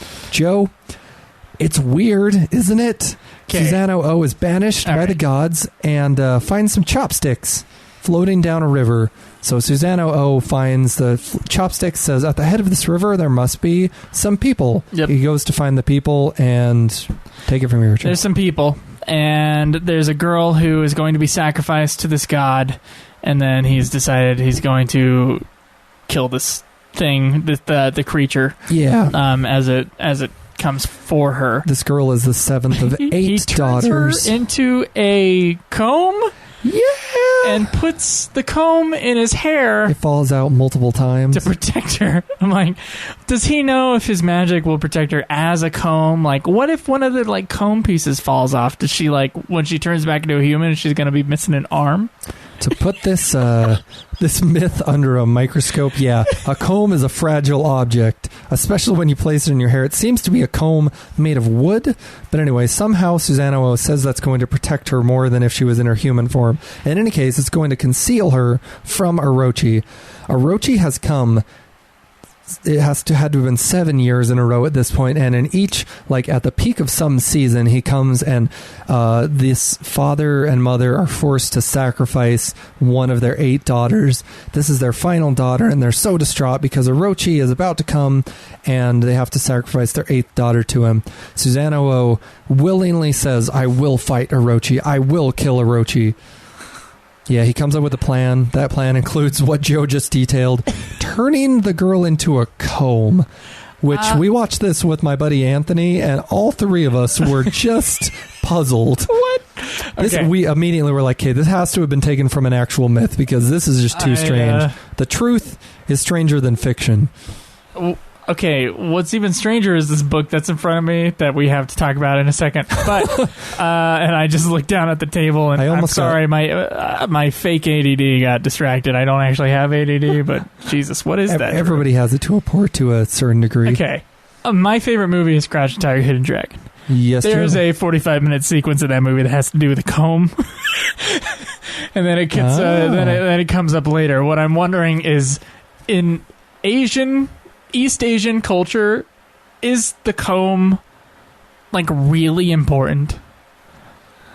All I know is in research. How many comb plots have you seen in Western movies? None. Okay. It has to have some symbolic meaning, just as how it must. We don't really know, but I love how he sticks it in his hair like it's an afro comb. It's amazing.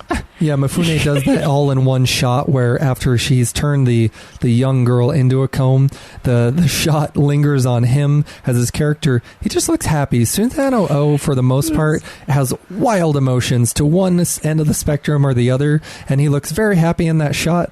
Mifune portraying Susanoo with his obviously fake extended hair. He puts the comb into his hair, very fragile, and it like barely fits in his hair.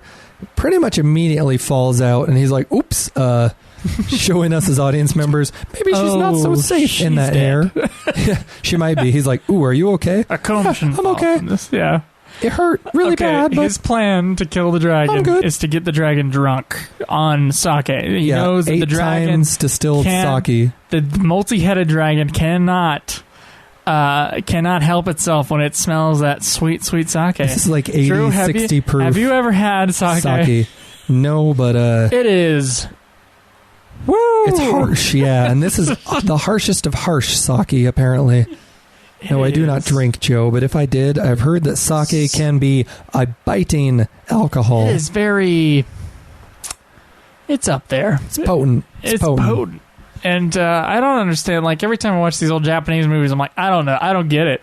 There's always, like, the drunk and, like, like, they're always drinking the sake. And I'm like, I can't stand sake. I don't know how you guys can do this. It's traditional, Joe. I don't know if sake is... how good it is or not, but it's effective. It's effective. You want to get drunk? There's that line from Game of Thrones. It's like, you don't drink it for the flavor. And he drinks. Oh shoot! I just lost my train of thought. Anyway, which is the opposite of mead. I hear, knowing nothing about alcohol, but mead's supposed to be like some sort of a honey. I think barley. Tell you what, the sweeter I'm like a chick on the inside. The sweeter the drink, the better. You're telling me you drink what Anthony refers to as bitch beer, the strawberry ale. Hell yeah, dude. All right. Of course, I don't drink anymore either, Drew. Let's describe... Oh, good for you. It's a personal choice, Joe. Let's describe in great detail the special effects of this monster. Done by Eiji Tsuburaya, if we have not made this clear yet. He is the director of special effects for this film. Yeah.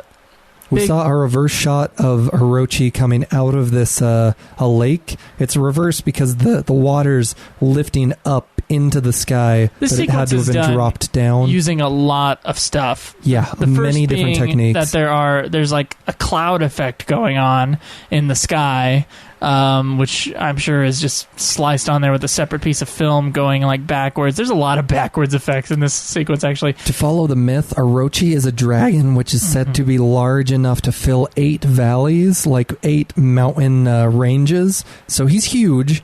Susanoo O is human-sized, but he is the demigod of storms and seas. So although Orochi causes this huge storm to whip up, Susanoo O fights it back. Yeah, this is not your usual suitmation. No, it's more of a puppetry. It's puppetry, yeah. How would you do a suit with 8 heads, man? Scale sort of stuff. Yeah. And then miniatures. later on, we'll see, like, there's a full-size tail. Once again, epic movie. Done in 2 sections, yeah. Full-size tail that Mifune interacts with later on. Which is sort of... when was the last time you watched Conan the Barbarian, Drew? Which Conan the Destroyer, or you're talking about the first Barbarian. one? Not too long ago. I really like that film. Yeah, okay. Are you talking about the snake? Yeah, there's a big snake effect, and it's something similar to that. I don't actually think that the snake is that effective in Conan the Barbarian. Nah. Nor is the giant practical thing effective in this movie either, in my personal opinion. But, you know, that is the other way of doing giant monsters, where you have the big piece of monster, but then you have to try to move the monster, and the monster never moves very convincingly on set. Well, it's only shown... At least back then, like the animatronic dinosaurs in Jurassic Park are really well done, but that was way later. Yeah. And, they're not used extensively in Jurassic Park, and they don't have to move as much either. If you're thinking about in Jurassic Park when it's the Triceratops, that's sick. That's the big one I'm thinking of. Anyway, in this film, we cut between, as Joe said, it's more puppetry. Orochi is an 8-headed dragon. He has an 8-segmented tail, so he's got a tail that splits off into 8 separate pieces. And in the mythos of this... really, this is the largest myth that has to do with Susanoo O, his fighting Orochi. And there's quite a few different English translations of what happens here. In all of them, Orochi is a dragon which has lots of different things growing off of him. Moss, trees, you can kind of see it on the miniature puppet here of Orochi, because there's green moss growing on him. You don't see as much the trees, but honestly, if Orochi is supposed to be so large, I don't think it shows it off too well in the movie. Overall, effects work done for this sequence pulled off well, in my opinion, but not great and not fantastically. I think there are better effects in this movie than the monster effects, which is sad because this is A.G. Tsuburaya. Now, there are some shots, like the shot we just saw, where they blue screen in Mifune versus the monster pretty well. But then there's as a viewer, I don't think that this was directed especially well, because I can't tell if Mifune... I can tell at the end, that but Mifune I can't tell actually at this battling moment the monster. whether or not he is actually making contact with the monsters, because we're getting a lot of POV shots and the monsters, coming down, and he's covering up Mifune and then going back, and then Mifune is just kind of swinging wildly around at obviously nothing, and then the film is being sliced together. Yeah, but then we find out later that he was actually I think he's made some contact because there's blood on him, but then we find out later that he was just getting them twisted up in a tree in order to then stab him in the tail and kill him. It's just a really bizarrely directed sequence after... A lot of cuts. Yeah. A lot of cuts, really wild. They're covering up the fact that they did not shoot this too terribly effectively. But, the dragon's cool, so how much can I complain? Yeah. It's an epic... I gotta say, this is probably the least... As I said, in my opinion, they do it well, not great overall, but this sequence is done. It's probably the least effective effect sequence of the film. In the myth itself, there's not much to go on. Susanoo O just kills Orochi. He just cuts him into pieces, and that's what we get from the actual myth. They extend that out quite a bit in the portrayal of this on screen, because you gotta have Mifune fighting the monster, but as Joe stated, it's not really convincingly done, brought across to the audience visually that he's confusing. Actually fighting something. It's more Mifune stabbing at the air, and then it cuts to, like, there was a lot of Mifune chopping at air, and then we kind of cut to the monster where we see fewer and fewer heads, because the monster starts off with 8 heads. Mifune's plan, or Susanoo's plan, whatever, was to get the monster drunk with sake, and in the actual myth, he just chops him up. He never wakes up from the sake that the Hiroshi has imbibed you gotta himself have some on. Sort of action scene. Yeah. So in your movie, they really extend it out. Here is where it happens that we see the actual giant, I guess it's an animatronic, really, that's on set with Mifune. It's the 8-segmented tail. Huge. It's the size. It's humongous compared to from the size of the actor. It's got to be in 2 pieces, because there's a shot of Mifune at the end of the tail with all 8 pieces, and then there's another shot of just a large section of this serpent-like dragon. Mifune stabs it several times, and blood comes shooting out from multiple points in the monster. You have to think that to achieve that effect, he had to know exactly where to stab for the blood to squirt out. Yeah, that's pretty clear. What wasn't clear, as in brought across for us as an audience member, but it became more clear to me reading up on the actual myth of this portrayed in this film, is when Mifune stabs, he takes a stab at the beast or slices at him, and it chips the sword that he's using. And I mean, I don't know what sword he's using at this point, but it's a sword that's used by a demigod, so it's got to be a pretty nice sword here. But it takes a big chunk out of the sword. Mifune pulls the sword out and is very surprised because it took a chunk out of his sword. He finds a sword within Orochi, and that is absolutely a part of this myth. That it's a sword of the gods. It's the grass blade, like the sword of the winds, a grass cutting sword, something. Immediately upon finding the sword, turns the maiden back from her comb form into a lovely lady. He's slain the dragon, and then we're brought back to Mifune's character. And that's how I got this sword. We're brought back to Mifune, regaling this tale to his hodgepodge band of warriors. Yeah, it's kind of just like, I gotta say, there's a certain parallel done with Mifune and a small band of warriors that go on these quests to a large, it's like a microcosm of Japan itself, where they go out and as a smaller nation, maybe not less people, but smaller amount of land, they are strong, however, as they go up against all odds. I don't know. That's just my interpretation of it. But okay, so they are going to the east now? Is that what I'm assuming? Yeah. Okay. We're really west, getting that mixed up. Whatever. East, west, he conquers both sides. Got it. Whether he's going one way or the other. Just 4 years after, just to make this super disappointing, Drew. Yeah. Jason and the Argonauts, 1963. Well, Ray Harryhausen is a wizard of special effects. That's true. I mean, Eiji Tsuburaya did accomplish great things, but Ray Harryhausen is a legend. I believe we talked about it on the first or second episode. I believe they did want to do stop motion.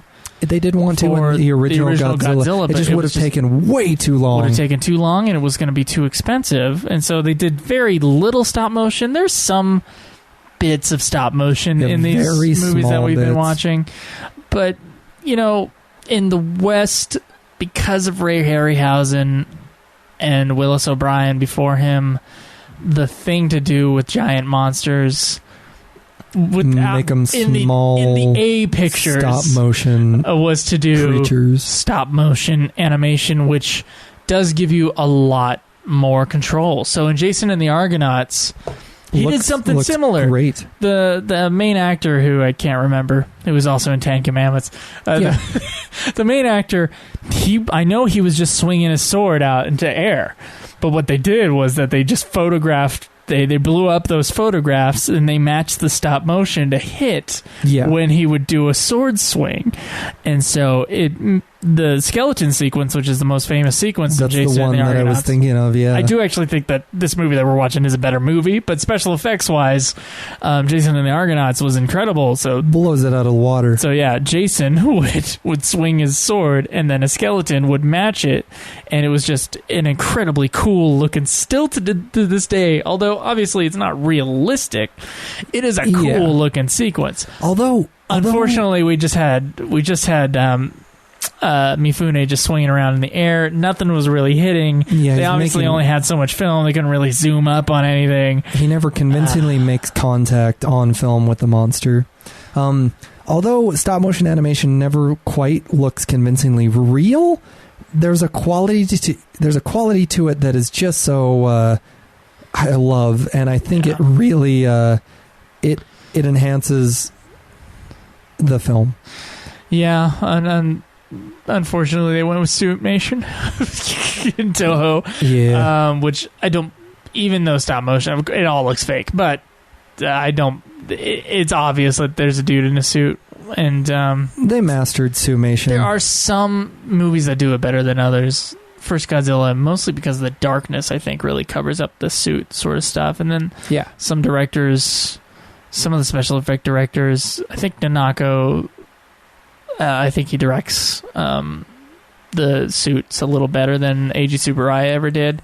Is it Nakano or Nanako? We always Nakano. We always mess up his name. Anyway, it's the one that came after Eiji Tsuburaya. Yeah. I think he was a little bit more effective. Tsuburaya's successer for the Godzilla franchise. He was a lot better at scale, showing scale, whenever he had a budget, than Eiji Tsuburaya was. But we got our one monster movie, Drew, and that's why we're watching this movie, is because of that one monster sequence. So now we can turn it off, as you said. Would you call this a kaiju movie? No. As stated, Joe, we're cleaning up this era of films, providing our commentary, insights, our love and passion for this genre of film. But this is very loosely... This isn't a kaiju film. This is a movie this is a 3-hour movie with a perhaps 10... at most 20-minute kaiju sequence. Mm-hmm. I do think it's a better movie than most of the movies we watched. It's larger in scope. I don't know if it's better. I mean, you're comparing two wildly different genres, Joe. It's hard to do. No, they're both spectacle genres.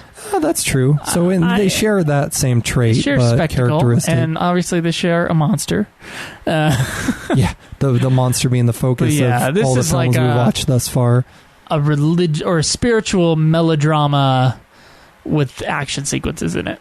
As opposed to... you gotta have that action to keep the audience captivated. As opposed to a philosophical sci-fi fantasy giant monster movie where the monster is the star for the most part.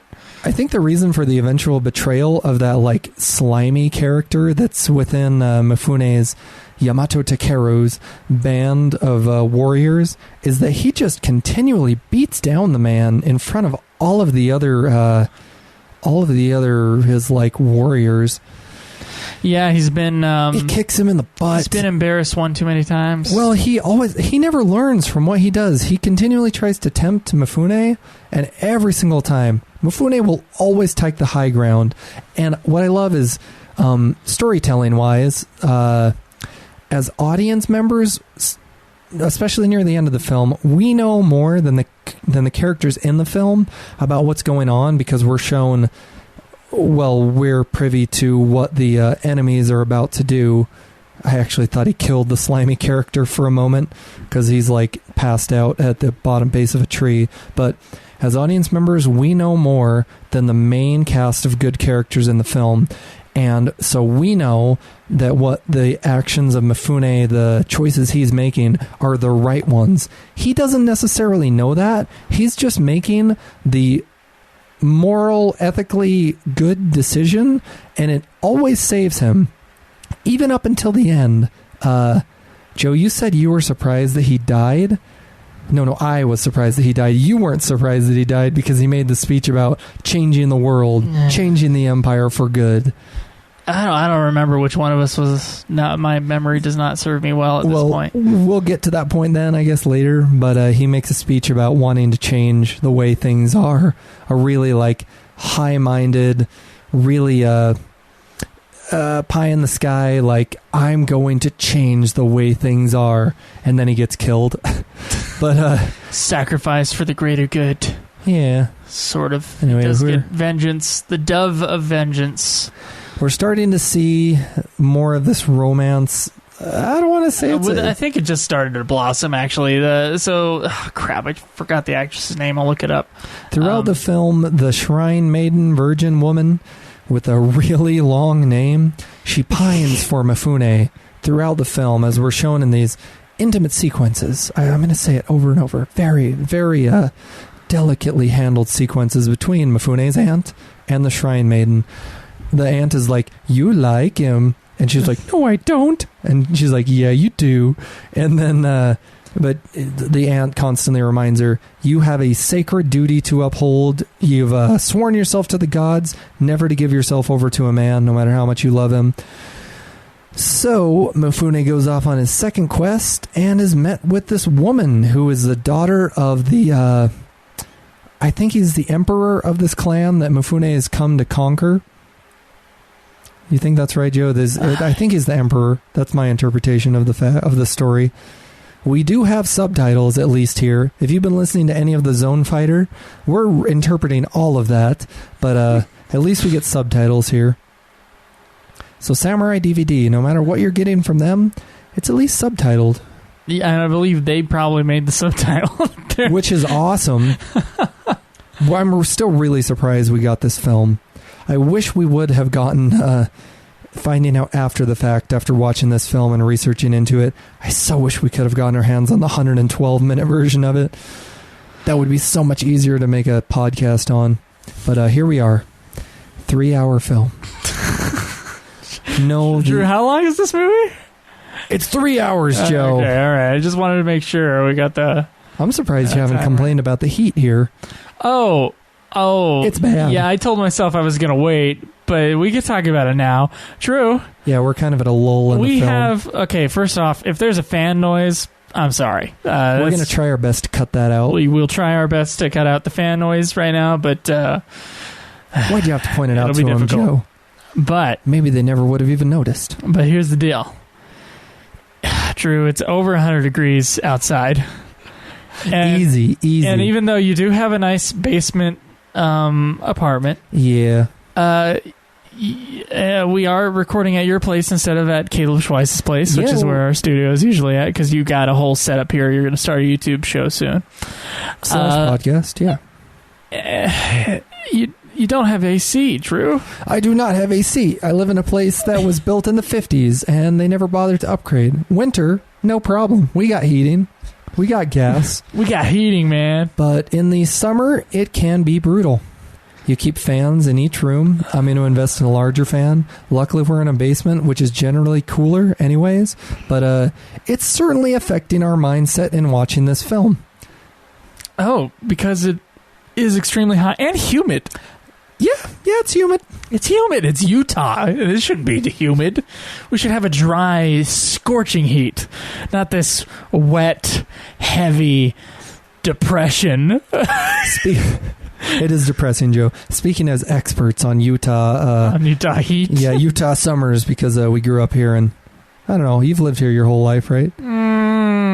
Since I was like 5, I think. Oh, yeah, your dad military, moved around when you were younger. But spent 2 years living in humidity over in Europe, Germany, Austria, parts of Switzerland. But it's the only, to a large extent, the only time when I've been for a prolonged period in humidity. It's supposed to be dry here. It is not. Sorry we're not talking about the film, but it is brutal down here. Right. Joe? It is so hot, Drew.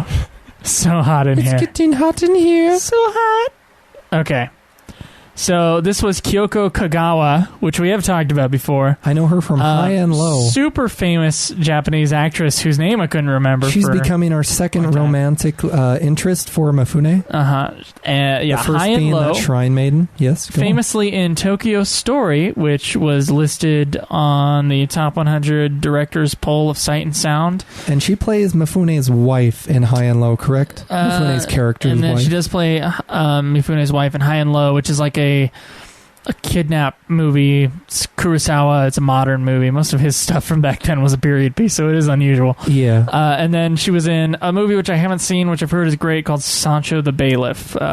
Very famous actress. She's a really strong actress. She is. Played alongside Mifune. She holds, like, her presence is, in my opinion, strong as Mifune is. There's something about her acting. She's real good. And these Japanese actors live forever. She's 85. She's still alive. And then the last actress I just looked at, which was the other lead in this movie, still alive, like 80-something. Original. Mifune, though? No, he's dead. Oh, well, he drank a lot, Joe. I have heard that, yes. Haruo Nakajima, original suit actor for Godzilla, still alive. Oh, man. Yeah. Where's our interview? You're right. I know a dude in Tokyo right now. So, being the daughter of the emperor, who Mifune has come to conquer the land of the emperor, he finds out that he's very sick. Therefore, the emperor invites them over peacefully, although they've come to conquer. And the daughter to this emperor, who Mifune is about to conquer, portrayed by this actress, which Joe has mentioned, great actress. Kagawa. Yeah. Her name's Kagawa? Yeah. Okay, Kagawa. She tried to poison Mifune along with his camp with some poisoned sake. She is so moved by the righteousness of Mifune as Mifune is talking about his... basically, she just meets Mifune in private, and Mifune is such a good guy that she breaks down and tells him, "Don't drink the sake, I poisoned it." He throws it out and forgives her. Like, he's a forgiving... Man, he is not only a man's man in being such a brilliant warrior, such a, like, military... He can both lead men and also fend off men. He's really like a fighter, but he's just a good guy. He's overall the perfect man. I wonder... So, I have had this hammered into me, and whether or not it should be or not, it doesn't matter. Yeah. There's supposed to be like some sort of flaw in the main character that he or she has to recognize, usually near the end of the movie. And then they either turn away from that flaw and ignore it, and it becomes a tragedy, or they try to fix the flaw and it becomes heroic or not a tragedy, if that happens. What is this character's flaw? Is it his trusting nature? Yes, that might be it. Because otherwise he is like a really flawless sort of character. He's way too good, and as you said, yeah, trusting, but in those really tight... He is over-trusting, and that's the thing that gets him in the end. Oh, yeah. So he's over-trusting of this woman who... of course, tries to poison him. He's over-trusting, but because he reveals how good of a man he is to her, that's when she breaks down and says, "I can't kill you." Like, it's his overwhelming goodness, like his grand nature, and just his, like... He's not only good, like, he's good for goodness sake, but... in the intimate settings with his aunts, she scolds him and says, "You're supposed to be this strong man," but he breaks down and cries often. So he's very sensitive, but he never shows it to his men. Yeah, I don't know. I don't know if every movie has to have a character with a flaw that they recognize. I think it really strengthens the storytelling when your main character has a glaring flaw. It can, but it can make every movie the same movie. So let me explain... because we have time. Let me explain. Oh, yes, we do. Let me explain the sort of what I was taught in film school was that every character in most good movies has a very specific want. Yeah. A amount of time that they need to fulfill that want.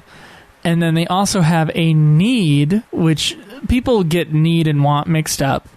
Well, we live in the modern society where all of our needs are our wants. They also have some sort of need, which is the personal flaw I'm talking about. Usually a personal flaw that they have to recognize and then make the choice whether or not to fix or not. So something that I would say that this is very clear and is always brought up in film school is the movie Star Wars. So Star Wars...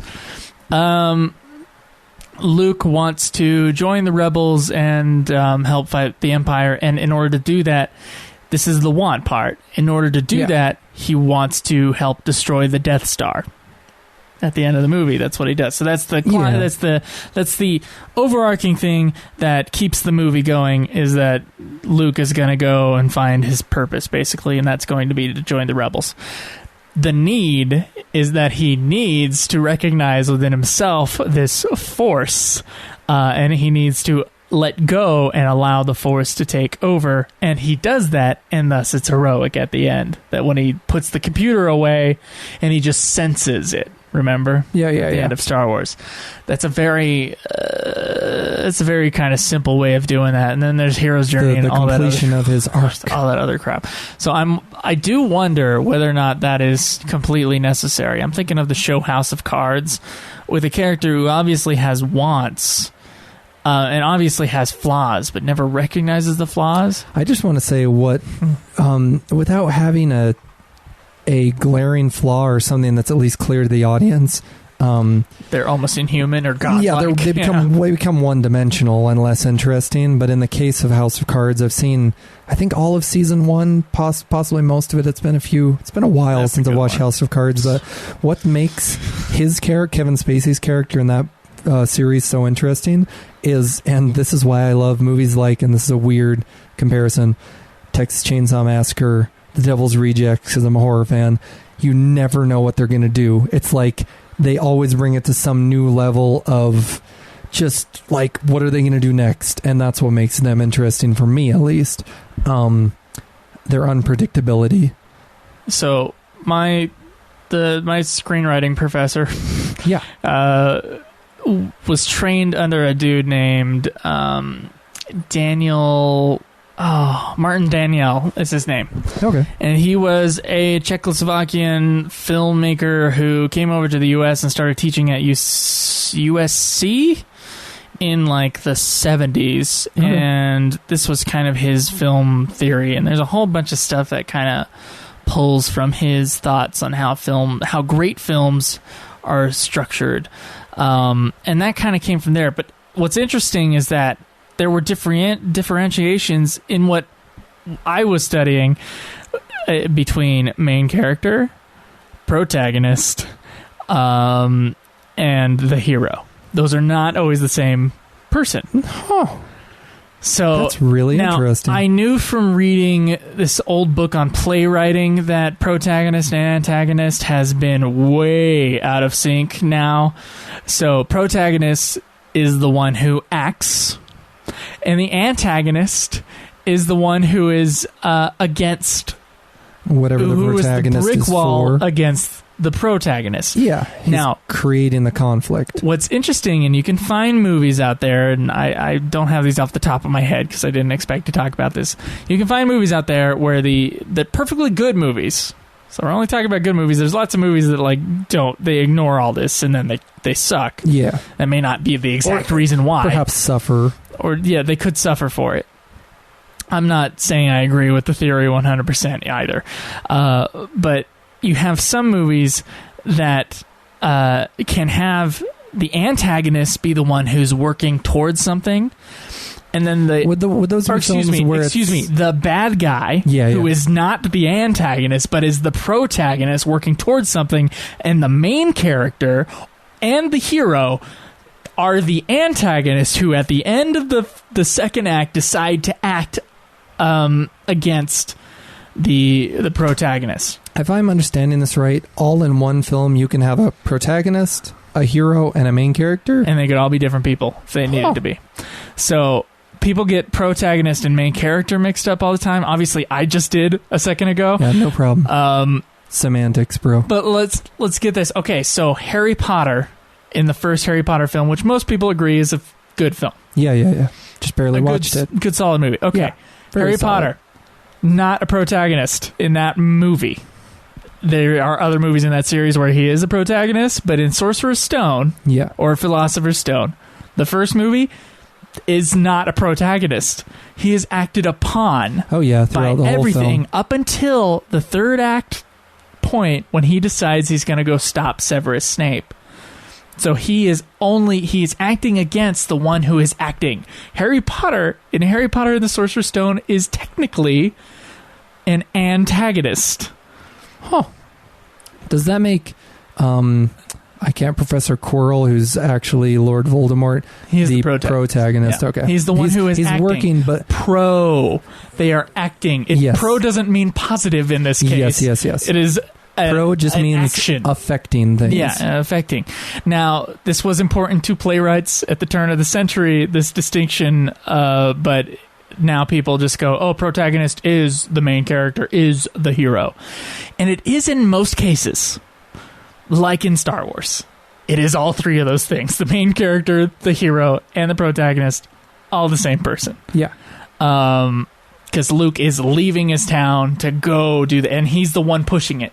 He's not being acted upon. Yeah. But Harry Potter being pulled the whole time up until the last point when he decides to become active. Proactive. Proactive, sure. So you can have your main character be the protagonist and also a bad guy. Antagonist does not mean bad guy. So in House of Cards, your main character is Frank Underwood, and he is the protagonist and a bad guy. Yeah, for sure. So I always enjoy delving into those distinctions because it confuses the hell out of some people. They're like, what? You can't what? You can have movies that what? You're telling me that you love to confuse people? I do. I just love it. Joe, you asshole. And then there are some movies where like you don't have a specific you're very main lucky. character. You just have a group of characters, and then the way they interact with each other makes an arc for an entire movie, an entire group of characters, and no single main character, but there are protagonists and antagonists in a group. Joe, you're lucky you're a lovable asshole. I love you. Yeah, I'm a lovable asshole. Well, you said you love confusing people. You're like, let me... Well, I just like correcting people, but it's not really correct because it's just semantics and it doesn't really matter. Exactly. But if someone tells me that the protagonist and the hero and the main character are all the same thing, again, I'm going to kill someone. Well, possibly, but not always. Yeah. Okay. Most of the time they are, because most of the movies, if we're talking about movies here, most of the movies that Hollywood wants to make are of a very specific type. Ever since Jaws and Star Wars and Rocky made the hero story kind of like the thing that everybody is going to go see and spend money on. Well, that the mainstream audiences understand. Yeah. So studios are banking on them understanding that and being able to enjoy it more because of their understanding. So it requires less thought. I could rip apart most movies for you if you want me to, Drew. I can go through the Martin Daniel method of ripping apart a movie if you want. I'm not going to do it for this movie because this movie I don't think is going to fit well with that because it is an epic and I don't understand its double structure of like it's not quite a three-act structure. It's not quite one single story. It's almost two different ones. Well, then we have the flipping between the story with the gods to Mifune's progression of his character arc. So in another Japanese epic film called Ron, which I'm making Drew borrow and watch, you're forcing me to. I'm doing willingly. It starts with a boar hunt in the green grasses. Yeah, I've yet to have seen that boar hunt, but I saw the boar in Frankenstein Conquers the World, done less effectively than this boar. Yes, here's the thing. In Ron, totally a real boar. That's scary. And in this movie, they're still using a fake boar. Now, Where's it's not PETA when you need terrible, but it is similar to, like, why don't they just use a real deer in Kong Skull Island, which you brought up last time? Like, why don't they just use a real one? They use real deer in this film for certain shots. They're putting out all stops for this movie. Look, we're on like a mountaintop with this epic shot. This shot is the greatest of the film. Mifune is like behind him in the background. There's a mountain and some clouds just going over the side of the mountain. The light like transcending from the heavens down on him. He's like, it's beautiful. On a beautiful grassy hilltop, pulling a bow and arrow. It's pretty sweet. Oh yeah. Now, I still wonder, like, why couldn't we use a real boar for at least some of these shots? Obviously not when the boar is dead and on the ground and struggling. We have to do that as an effect, as a practical effect. But I don't understand why they used a fake boar. It's like when they used the fake horse in Shoot. Frankenstein Conquers the World. Like the fake horse like jumping up and down in the stable, and it is the... Yeah, and just before I think Eiji Tsuburai's single worst effect. But that he loved. Yeah. That he allowed to be kept in the film. Yeah. He's like, I like it. It's funny. I'm just wondering why we have to do that. Why in movies today we have to have CGI animals. I get it. It's easier, but it looks like shit. I didn't notice it as much as you and Schweiss in Kong Skull Island, but now I will forever not be able to notice it. So yeah, I think there's a movie called The Queen, came out in like 2006 that has CGI deer, and that was the first CGI deer of many CGI deer from then on. Then I'm thinking of Deer Hunter, which I'm also making you borrow. Deer Hunter, they shot a deer with a tranquilizer on film. Huh. As part of the movie, and it looks great because it's a real deer. Like, can we not just, maybe not when they're at a shot, but just standing around or running around, can we not, is there not a deer handler that we could call upon? I think it would be really hard to have a deer do what you want on screen. Yeah, that's true. So it's like the studios and the people making the film are like, we're going to stand around all day. It's easier. Trying to get this deer to do what we want it to do. I'm sure it's not easy, but still. We've went off on a small tangent here, but going on about the daughter of the emperor, which Mifune's... little love triangle going on. Yeah, somewhat. She tried to poison Mifune. That's the actress which Joe has mentioned. Great actress. Oh, it's so hot, and this is such a long film. It's okay, Drew. Just keep going. Yeah, you're allowing me. You're allowing me to summarize the plot here. I gotta fan myself off over here. We're both sweating so badly. We're suffering for you. Okay, what's going on? And there's flames on the film. Yeah. To summarize a love triangle, Mifune was pretty much just rejected by the Shrine Maiden, so he just gave up on that, gave up on her, and left on his second quest. Fell in love with the daughter of this foreign emperor, had an intimate moment with her. It's not quite clear, but I do believe that they made sweet, sweet love. That's the only kind of love you can make, Drew. The sweet, sweet kind. One can hope, otherwise it's rape. Jesus. It happens in this film, Joe. The slimy character keeps trying to persuade Mifune. Here's some ladies from the conquered land. Anyway. Oh, yeah, this sequence. Okay, yeah. Yeah, so to build up to this, the Shrine Maiden, who cannot love him because she's sworn herself to the gods, has followed in tow Mifune behind him and shows up at this empire where Mifune has now fallen in love and was about to ask this foreign emperor for his daughter's hand in marriage. That's when the woman he truly loves, this woman whose name I will never be able to pronounce, shows up and foils that plan because suddenly the emperor's daughter sees her and says, she's beautiful and I know that you really love her. Mifune tries to play it off. No, I don't. Yes, he does. The emperor is secretly trying to assassinate Mifune, as was done almost with that poisoned sake.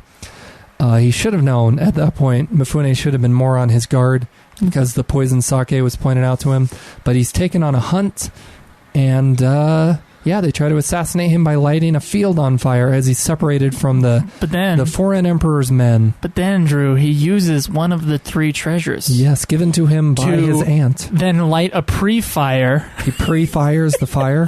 Yeah, that was confusing to me. Explain this to us, Joe. He's surrounded by a ring of fire. Yeah. Okay, often when people are fighting forest fires, they will light sections on fire and clear an area so that fire, when it gets to that line that they've cut with fire, will not spread further. Yeah, so that they're not engulfed by flames. They are controlling the fire. Yeah. He does something similar. So he's in this middle of this grass field, and suddenly it's lighting like crazy around him, which is a pretty cool effect. Yeah, done well. Done pretty well. And then he decides, he looks into the thing, he's like, what is one of the gifts I've been given? And then he lights the flint, and then he like magically, I think, fans he the used flames. The sword. He uses the legendary sword that's been passed down by Susanoo. Okay, so he uses that to fan the flames away from him and cut the fire off and then escape finally. Yes, and by that point, the Foreign Emperor's men have escaped, almost, and left him. They believe that he's been killed, Yamato Takeru. And he shows up fully Mifune in that shot, totally enraged, and is on top of a hill, rips a small tree out of the ground, holds it over his head. Kill them! It's a trap! It's a trap! And so he arouses his men to arms against this Foreign Emperor's men. The Foreign Emperor also believes he's killed him because he sees the fire from a distance, and he's already cheering. This is when we first find out that the slimy bastard from among Yamato Takeru's own men is in cahoots with this Foreign Emperor. He's trying to forward himself in life. He says, the Foreign Emperor says, yeah, I'll give you gold, I'll give you everything if you just help me assassinate your leader. Okay, this is the beginning of big battle sequence. This is the beginning of Mifune taking on like dozens of men. Yeah, basically from this point on, with the exception of like one small quiet scene, it is battle fight after fight. It is battle for the next 45 minutes till the end of the film. And once the battling stops, and spoiler, Mifune is killed, it's just destruction, rampant killing of all the traitorous men. And I do remember there being battle sequences in Samurai 1, and I'm sure in its sequels. So this director is obviously I don't think he's too good at the one-to-one sword stuff. Most well known for Samurai 1. But the big battle sequences are pretty good in this movie, and I think they're obviously really big and part of that epic scope that we talked about earlier. I think Mifune pulls off the one-on-one battling really well, and that he over and over, it's a continuous shot of Mifune taking on a half a dozen guys, and it might cut to another angle where he fights another several men, but like he's just fighting guys, and he's doing it himself, fighting them off, because like it's not a double, it's totally Mifune with his face being fully shown off in the camera. Yeah, Mifune's physicality in this film, it must have taken a toll, because he beats down a lot of guys in swordplay. You know, it's something else about that old cinema, Drew, and I'm bringing this up from way earlier. Yeah. Talking about, like, scenes being done in wide shots with carefully chosen close-ups. Okay. If you go online, there's a good video essay by Tony Zhao, which a lot of people are watching now, where he talks about a lot of people like you, I'm guessing. Well, yeah. I watched quite a few of his videos. A lot of people like Spielberg like to cover a scene in one shot. They'll cover like a 3-minute scene in one shot with creative camera movements that don't make you think of it being covered in one shot. Yeah. So it'll be like it'll be multiple setups, but it's all done in one singular non-cut shot. One moving camera shot. Yeah. I was listening to some interviews with the filmmaker Peter Bogdanovich, who's famous for The Last Picture Show and the movie I just recently watched, and the reason I was listening to his interviews, Paper Moon, which I freaking loved and watched that last week for the first time. And he was talking about, he was kind of this, he still is a filmmaker. He was a filmmaker, but before then he was like a film historian and film critic. And he had interviewed Orson Welles, and they were talking about a few things. Number one, they were talking about the rule that, of course, is very widely held rule that comedy, or that tragedy is a close up and comedy is a wide shot. And they were talking about how that was BS. Orson Welles was like, no, just whatever works is whatever works. But then he also talked about what do you think about directors who, and a lot of directors are famous for this, and I'll get to them in a second. What do you think about directors who basically do a whole scene in one shot? And then Orson Welles goes, well, that's what we used to say separated the boys from the men. Ooh. a bold statement. And so, like, a lot of people have talked about, since MTV, they do a lot of quick cuts in movies, and, you know, scenes are, they're crazy, a lot more cuts now, and I think a lot of that probably has to do with, like, digital editing and not physically editing anymore, but also the fact that people aren't thinking about things cinematically since they're growing up with television, which, of course, as we talked about, it's kind of taking over the world. It's kind of simple. There's nothing simple about doing a scene in one shot, by the way. No.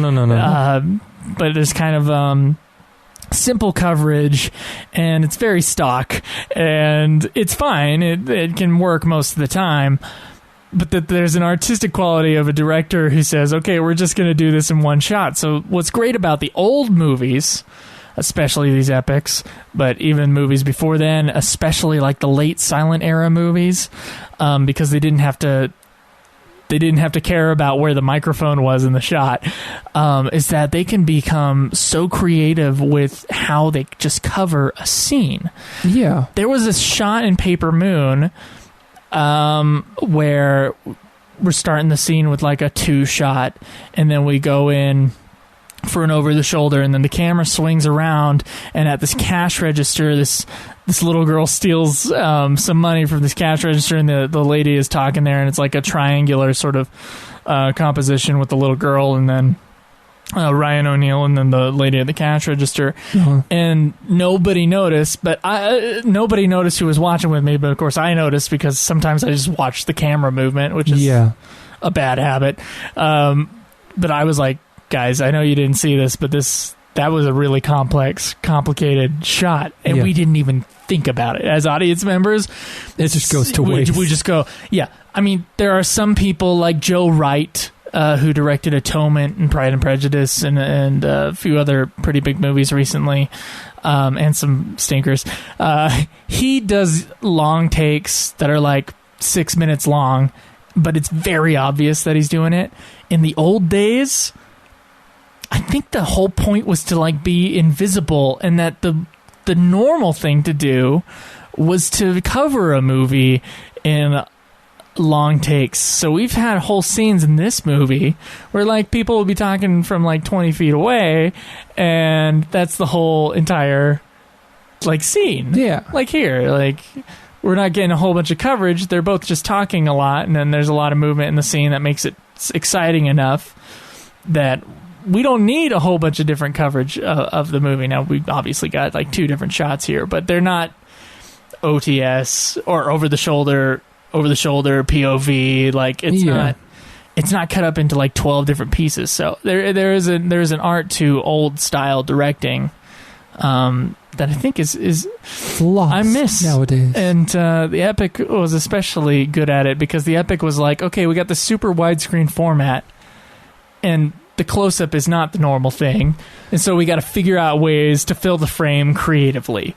Absolutely. Which I like. They're still experimenting at this point, and even if they do cut away to a different shot, they're usually cutting back to the same shot that's like held on it for quite a while. All right, to get to our story, which I guess I'm the story guy and Joe is the extrapolating. Let's go off on a tangent, because I kind of just had like broad strokes.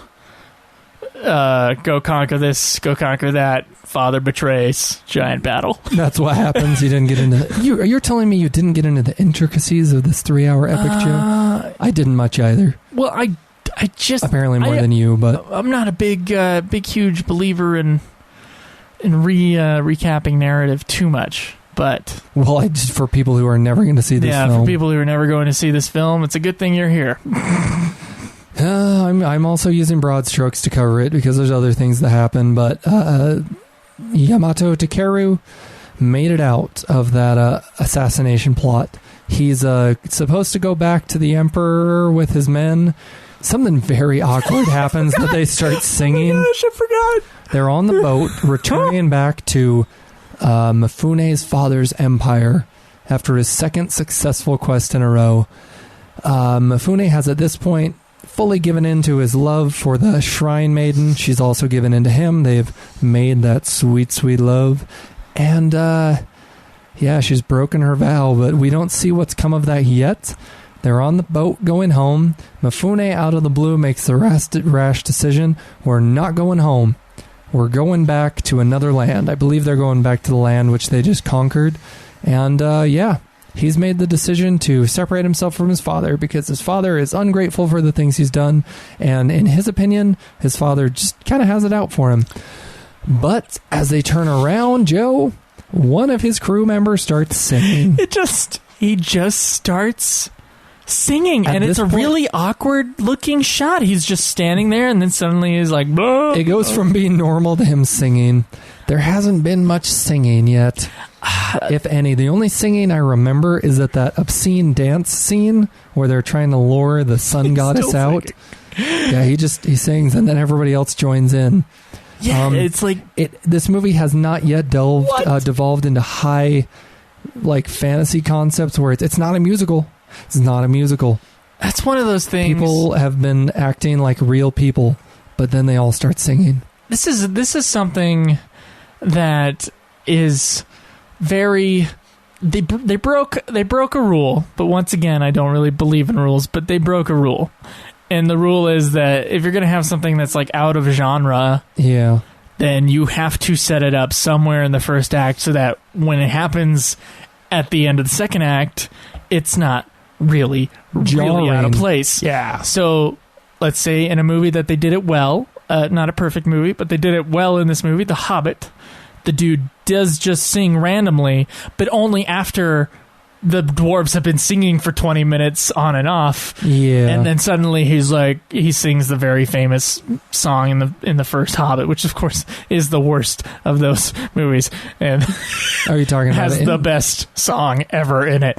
Yeah. But anyway, so that works there. In Fanny and Alexander, which is an Ingmar Bergman film, which is like 4 hours long once again, it has to do with this kid who sees ghosts, but you don't see the ghosts until the third act of the movie. But there is a very weird, like 30-second sequence in the first act that shows you there's some weird stuff going on under the surface, and you almost forget about it. Huh. But because they set it up, yeah, it's not a betrayal later on in the movie. A betrayal to us audience members. Ghost women start floating around, and it's really freaky. So you need that. So at some point, someone needed to burst out in a song in the first act. When we're in the first act, when we're ready as audience members to be like, okay, give me what you got. Tell me what kind of movie I'm in for. I think it's because it's been such a harsh distinction for us audience members between the dreamlike sequence of showing off the myths in live action with the demigods and all that weird, fantastic stuff, and then back to the samurai, feudal Japan that's being shown, because they do sing all the demigods when they're taking the sun goddess out from her cave. The demigods, but there maybe they thought that was enough. Yeah, nobody's sang yet in this this section of the film. But it wasn't impromptu. They talked about it beforehand in that part. Yes. In this one, the dude the ships turn around, and he's like, I'm going to sing the ships turn around song. All three of us watching the film were like, and we all laughed. This is weird. We all laughed out loud at that moment because it was like, what is this? What's going on? But then we got this really cool, like... Great special effects. This is the best use I've ever seen, Eiji Tsuburaya, of the films I've seen of his, of dolls that are on these boats. But he cuts... So the three ships that Mifune's warriors are taking, they were taking back to his father's home empire. Now they're taking back to, I believe, again, the conquered empire. All right, they're caught up in a storm, and so it cuts between close-ups of a ship set where the water is being blown on them, and it looks very stormy. Down, and then it cuts to miniatures of this really wide shots of all the ships being tossed and turned in the ocean.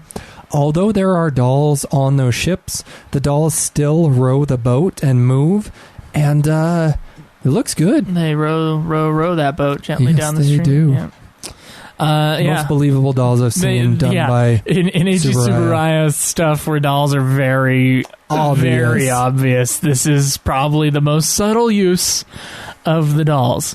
I want to bring up once again in the sequence in Phantom Menace, the pod racing sequence. Yeah, They have the sort of Coliseum area, and they used a blow dryer and Q-tips to create movement in the. They colored a bunch of Q-tips in the background for the giant crowd shots. Oh wow! And they're Q-tips just moving, they're shaking because of a blow dryer. It's amazing. Did you not know that? I thought I brought that up on the show. It's been years since I've seen that film, so I'm going to have to look closely one time. So in the pod racing sequence, obviously, the Jedi and the one guy, that guy, they're watching from above. Watto. Yeah, in the background. That was a model shot. This was 1999. They're still using models in the Star Wars movies. There was a model shot of the entire crowd, and just like they'll have people in the front, and then as it goes back, it's just Q-tips. Wow. Yeah. Joe dropping some movie knowledge bombs on those of you who have stayed along with us for this. We're more than 2 hours into it at this point. So, but they were far enough away that we could believe that they were Q-tips. There is a part in Cleopatra. Yeah. Big, huge, epic movie, of course. Where I did notice when there was a big battle that in the background they had like dudes that obviously were like little models being moved around, but you really had to look at it. And they did a really good job in Cleopatra, like showing you that the people in the foreground is what you needed to pay attention to. Sometimes in these movies they're not as effective, and sometimes in those movies they're not as effective as well, so I'm not going to be unfair to these ones. But Agent Tsubura, not good on his human animation usually, but I do agree it was pretty effective in this sequence. Yeah, human animation through model At least work. on the screen that we were watching. I do wonder if it would be as effective on the big screen. I don't know. Yeah. Good question. Okay. This is interesting. Along with directly tying this mythical world of these stories by Mifune's character as Yamato Takeru having the sword, which was passed down from Susanoo Oh, who is a myth, a god, a demigod. Also, the Shrine Maiden. She was the reason why the storm was kicked up, because she broke her vow with the gods by laying with, in the biblical sense, knowing Mifune's character. And the second she throws herself off the ship and kills herself, we see like a bright light come up from below the ocean, and her clothes are the only thing that float up. So she transcends somehow. The storm calms, and again, there's just your second connection between that definite fantasy world of the gods and this. She calms the storm. She's got to be sacrificed, man. Sacrificed. I mean, that's what she was for, man. She was a sacrificial shrine maiden. That's right. She fulfilled her calling in life. How sad is that, man? Ugh. It's pretty sad. I don't know it was honorable, though, so you know. You talked about biblical sense of knowing, so I've started the Bible again. Not that I've ever finished it before, but I decided, I think it's important for me culturally to just read the Bible once. Genesis, there is a part where Ham goes in, he sees his father's nakedness. That's what it says in the Bible. And then they use a blanket for something, and it's not very clear. And then Noah's like, I know what you did. And then Noah curses Canaan, which is the son of Ham, and then Canaan is banished. And it's one of the most confusing things in the Bible. And I was listening to it on Audible. After I listened to it, I was like, well, what just happened? So I had to look it up. And no one actually knows what seeing your father's nakedness means. Yeah. And no one knows what that stuff means. It could have been that Ham had sex with his own mother, and that it was incest, and that knowing your father's nakedness has to do with like having sex with his wife. Ooh. Which is super weird. Which would make sense why Noah cursed the Canaanites. Or it could just mean that he saw his father having sex, But it is one of the weirdest, strangest things. So when you say like the biblical sense of knowing, I don't know. I don't know if it's the biblical sense of knowing. Because there's a lot of confusion with the wording of that sequence. And it doesn't matter like what translation of the Bible you have. It's just over and over the translation goes, and he knew her, and that's just like they had sex. Yeah. So there you go. I guess. Yep. So his second love, Mifune, he gave her the sword, the legendary sword, to show her that I can't be with you, but here's a wonderful artifact. Don't pawn it off, I guess. Yeah, please don't pawn it off. It saved me a time or two. One important thing we were supposed to know about that sword, he was only supposed to use it in defense of himself, and that's all he ever used it for. So, therefore, used in righteousness, and it saved him a time or two. Now he won't have the sword to help him, which is sad enough. So this slime ball character has survived many an encounter with he's just survived through the film, although he really should not have. He underhandedly moves this plot forward. Sorry. In that I'm getting real bored here. Stop that squeaking. Stop it. He plots with a vassal who is underneath the emperor, who's plotting to overthrow the empire. And he gets killed. Slimeball gets shot in the back with a couple of arrows from Mifune's band of brethren. What we're supposed to know from all this, don't undermine the good guy. Don't go behind their back. Don't be a slimeball. Don't be look at the set and the amount of actors. Look at this. I know, there's hundreds. It's there's insane. Hundreds of costumed individuals. And every time I see a shot like this, Joe, of which there are many in this film, I have to think of the coordination. Yeah. Yeah, you have to coordinate over 100 people, say, all right, action, and they have to know what to do, where to go.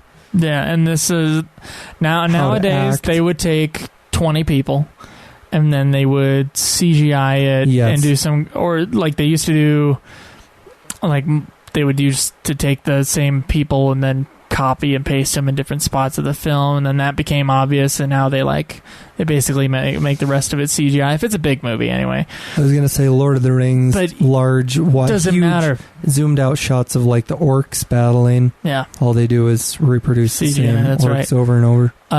But it doesn't matter nowadays. You would never hire that many extras. Nope. Just to walk across screen in one scene. You would have to pay them for the entire day. It would be extremely expensive, and it's either extremely expensive or extremely it is impractical. Also, really impractical now.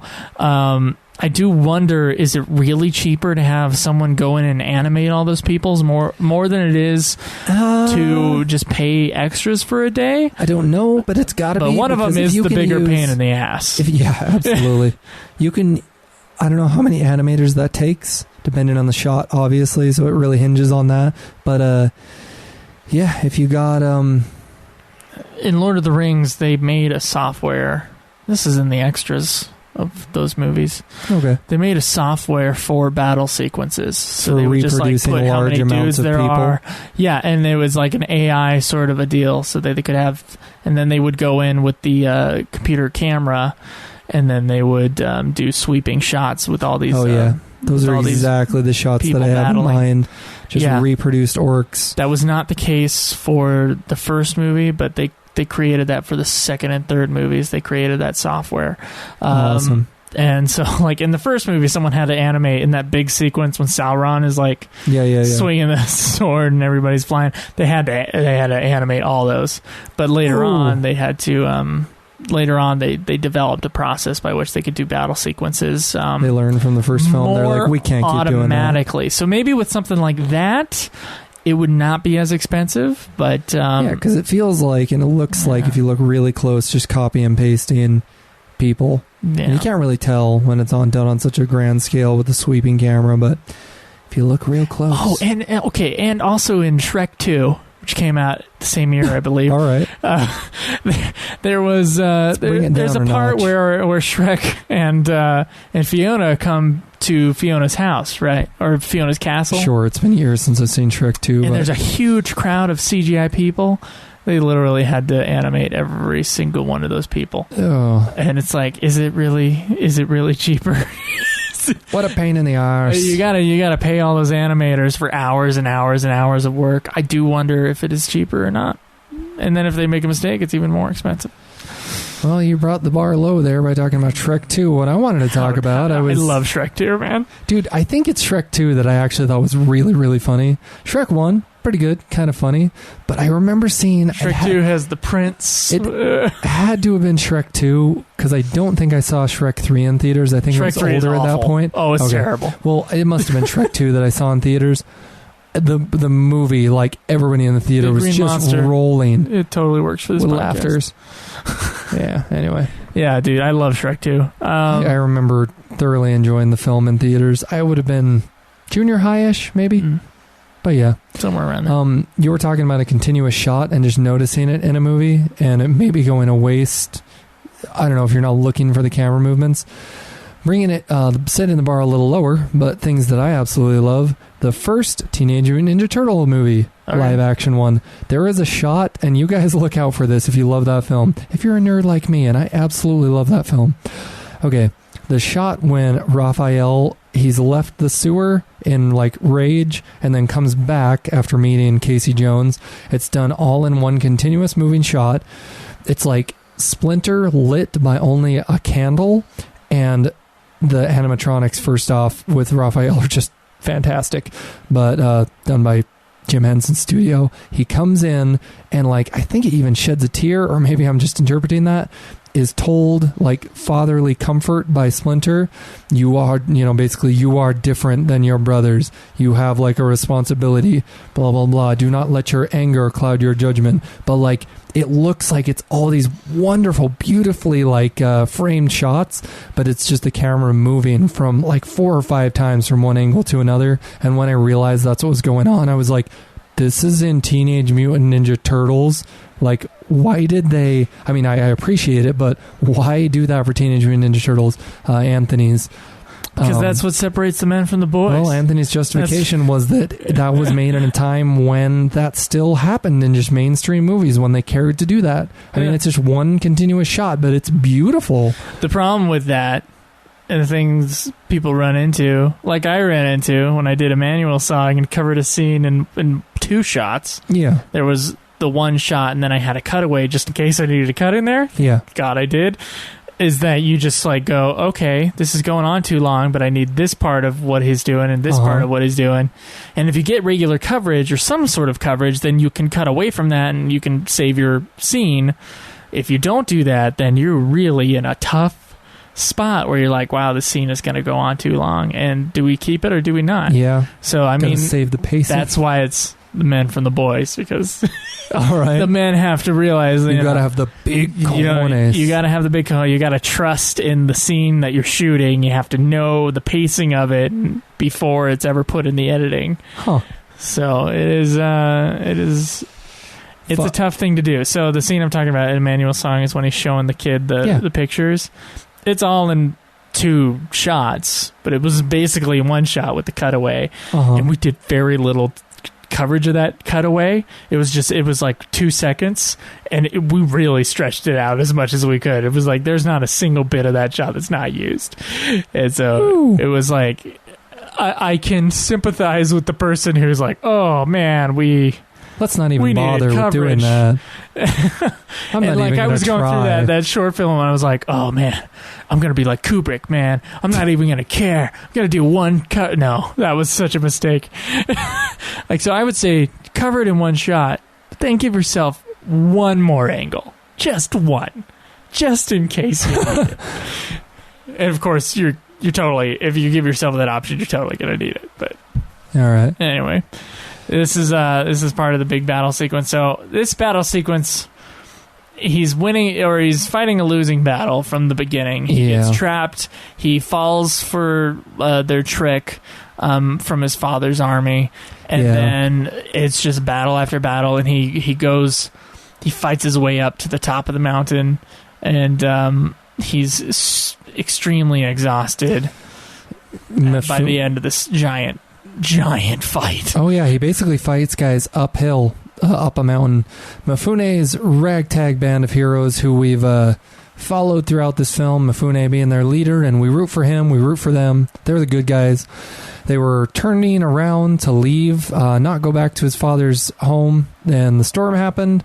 Maiden sacrificed herself. Mifune loses his love interest there. On the way back, he decides we got to turn around, go back to my father's empire, honor him, I suppose. On the way back, gives the sword to that his second romantic lead, whatever.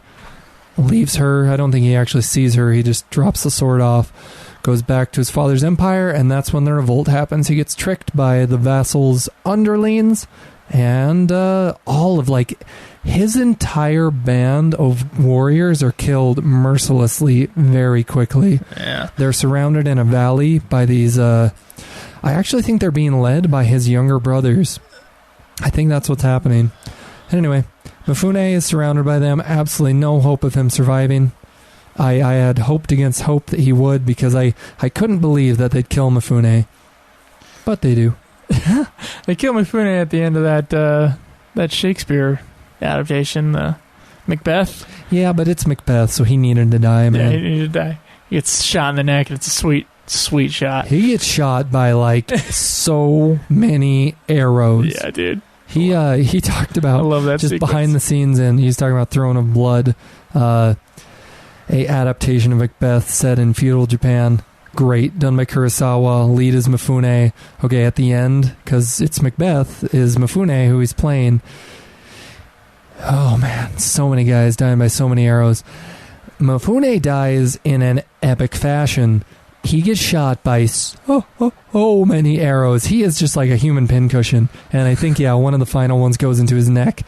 The way that's done practically is that they had the arrows, which weren't, they were blunted, obviously, otherwise they would have actually skewered the actor, Mifune. But they were led on string. Every single one of those was attached to him physically and led on a string. I think they were sped up somehow on the film, and so it looked like they were actually hitting him, and they were tight on his body. But Mifune had nightmares of actually doing that scene before the scene was actually done, because he was scared of what would happen. After they actually accomplish, extremely, after they accomplished the effects in the scene, he went off drinking. I mean, Mifune drank a lot, but he just was like, all right, we're done. Let's go. Yeah. Oh, man. This sequence. I've never seen something like this in movies. So explain it to us, Joe. The group of guys, they let Mifune go ahead. A few of them survived the attack. And then they're like, okay, we got to save him, or we got to bide him time in this onslaught. So they, in this one little small place where everybody has to pass through, they link arms and they just take the arrows. Yeah, Mifune's men all sacrifice themselves in epic fashion. It really can't be described any other way. It's a really cool part. I gotta copy that. Okay. Says Joe, now forever recorded. And I gotta copy that somewhere. Joe, you're not supposed to say that. You're not supposed to say that out loud. It's too good. But they link arms, and in spite of taking... they become human pincushions as well. Many arrows to vital parts, to their vital organs, their chest, legs, arms. They stand their ground until they are overcome by these men, physically knocked over after being skewered by many an arrow. You may wonder why Mifune, at the end of all this fighting, is so exhausted. Well, Drew, have you ever hiked up a mountain before? Not only... Yeah, Joe. But I'm an Eagle Scout. Okay. Joe. So you've hiked up a mountain? Yes. Okay. Would you say you're out of breath at the end? Oh, yeah. Okay, all right. Now you're fighting the whole way. Oh, yeah. Fighting up a mountain. I was like, well, he's a great fighter. He shouldn't be this exhausted. And then I'm thinking about it. I'm like, no, it doesn't matter how good a shape you're in. Honestly, one or the other. He's also been stabbed a few times. So, yeah, a few. Yeah. He's taking a gash or two at the end of an enemy's sword. So he's going up his last breaths, basically. Yeah, he finds a mountain lake. We're gonna get here soon. Is that his right hand man? So there's kind of a small subplot with the. Not only is Mifune has his romantic love triangle, as Joe stated, going on. I don't know if it's quite a love triangle, but that's just what we'll call it.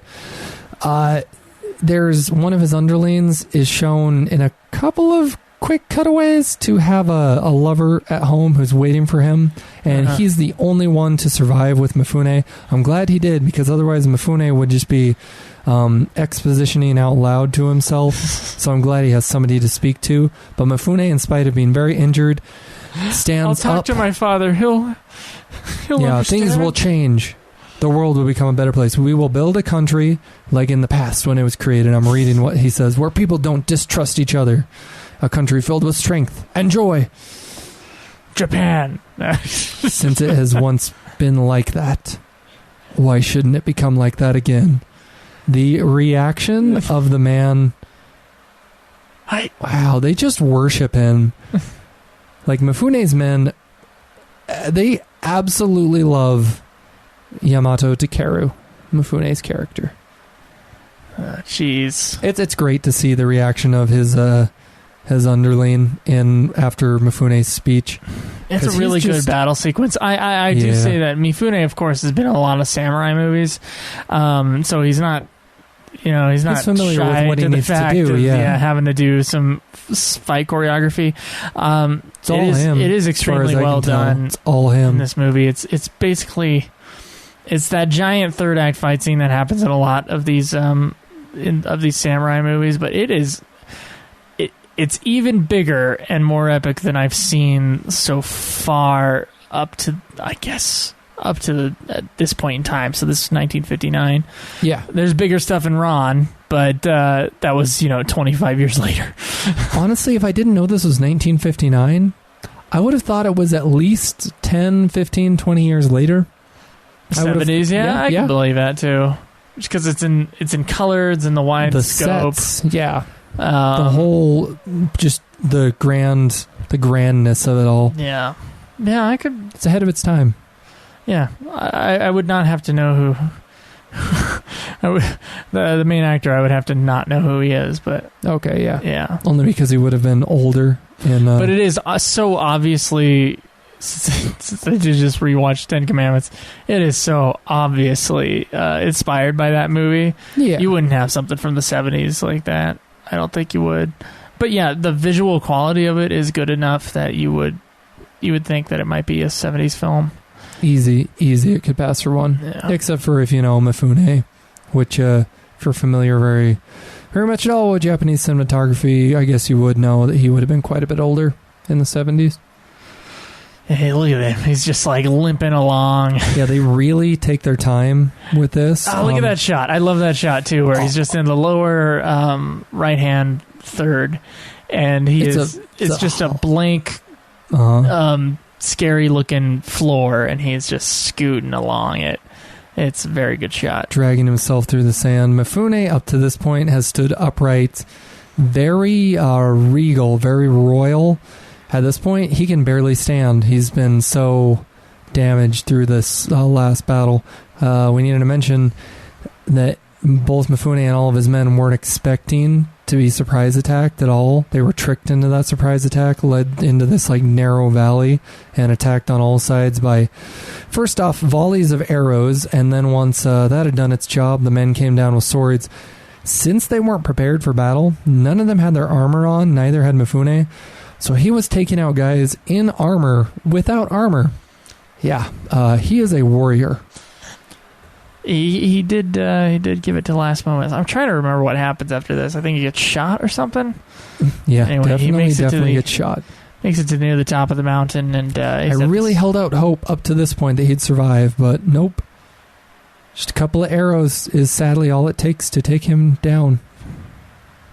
You think the way he's built up so far in this film is that he cannot die.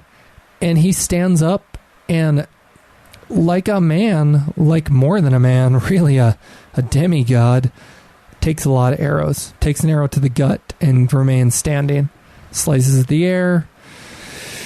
Joe, I think you mentioned at the beginning of watching this film when we saw it the first time that one quality of epics is that, like television, you can become more invested in the character. Yes. Yeah. Okay. I'm totally invested in Mifune's character. All right. So movies are usually story is king, and let's move along here.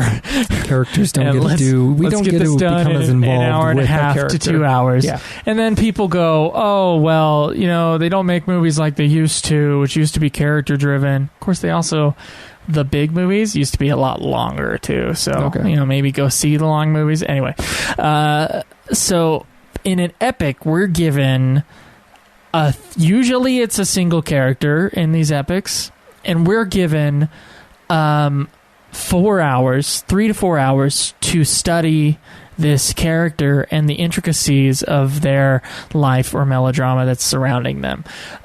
So, like, you get very in-depth characters in, like, Lawrence, they become your friend, of Arabia. Honestly. And I don't say that in any sort of a demeaning, cheesy fashion. Yeah. I consider Mifune my friend by the end of this film.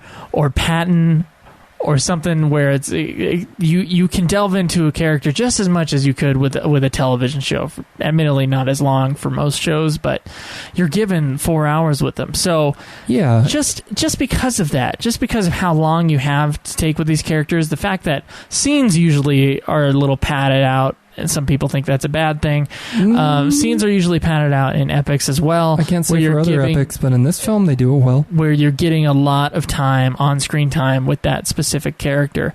So I believe in Ben-Hur. I just heard this today when I was researching stuff. Whatever research we could have for this film.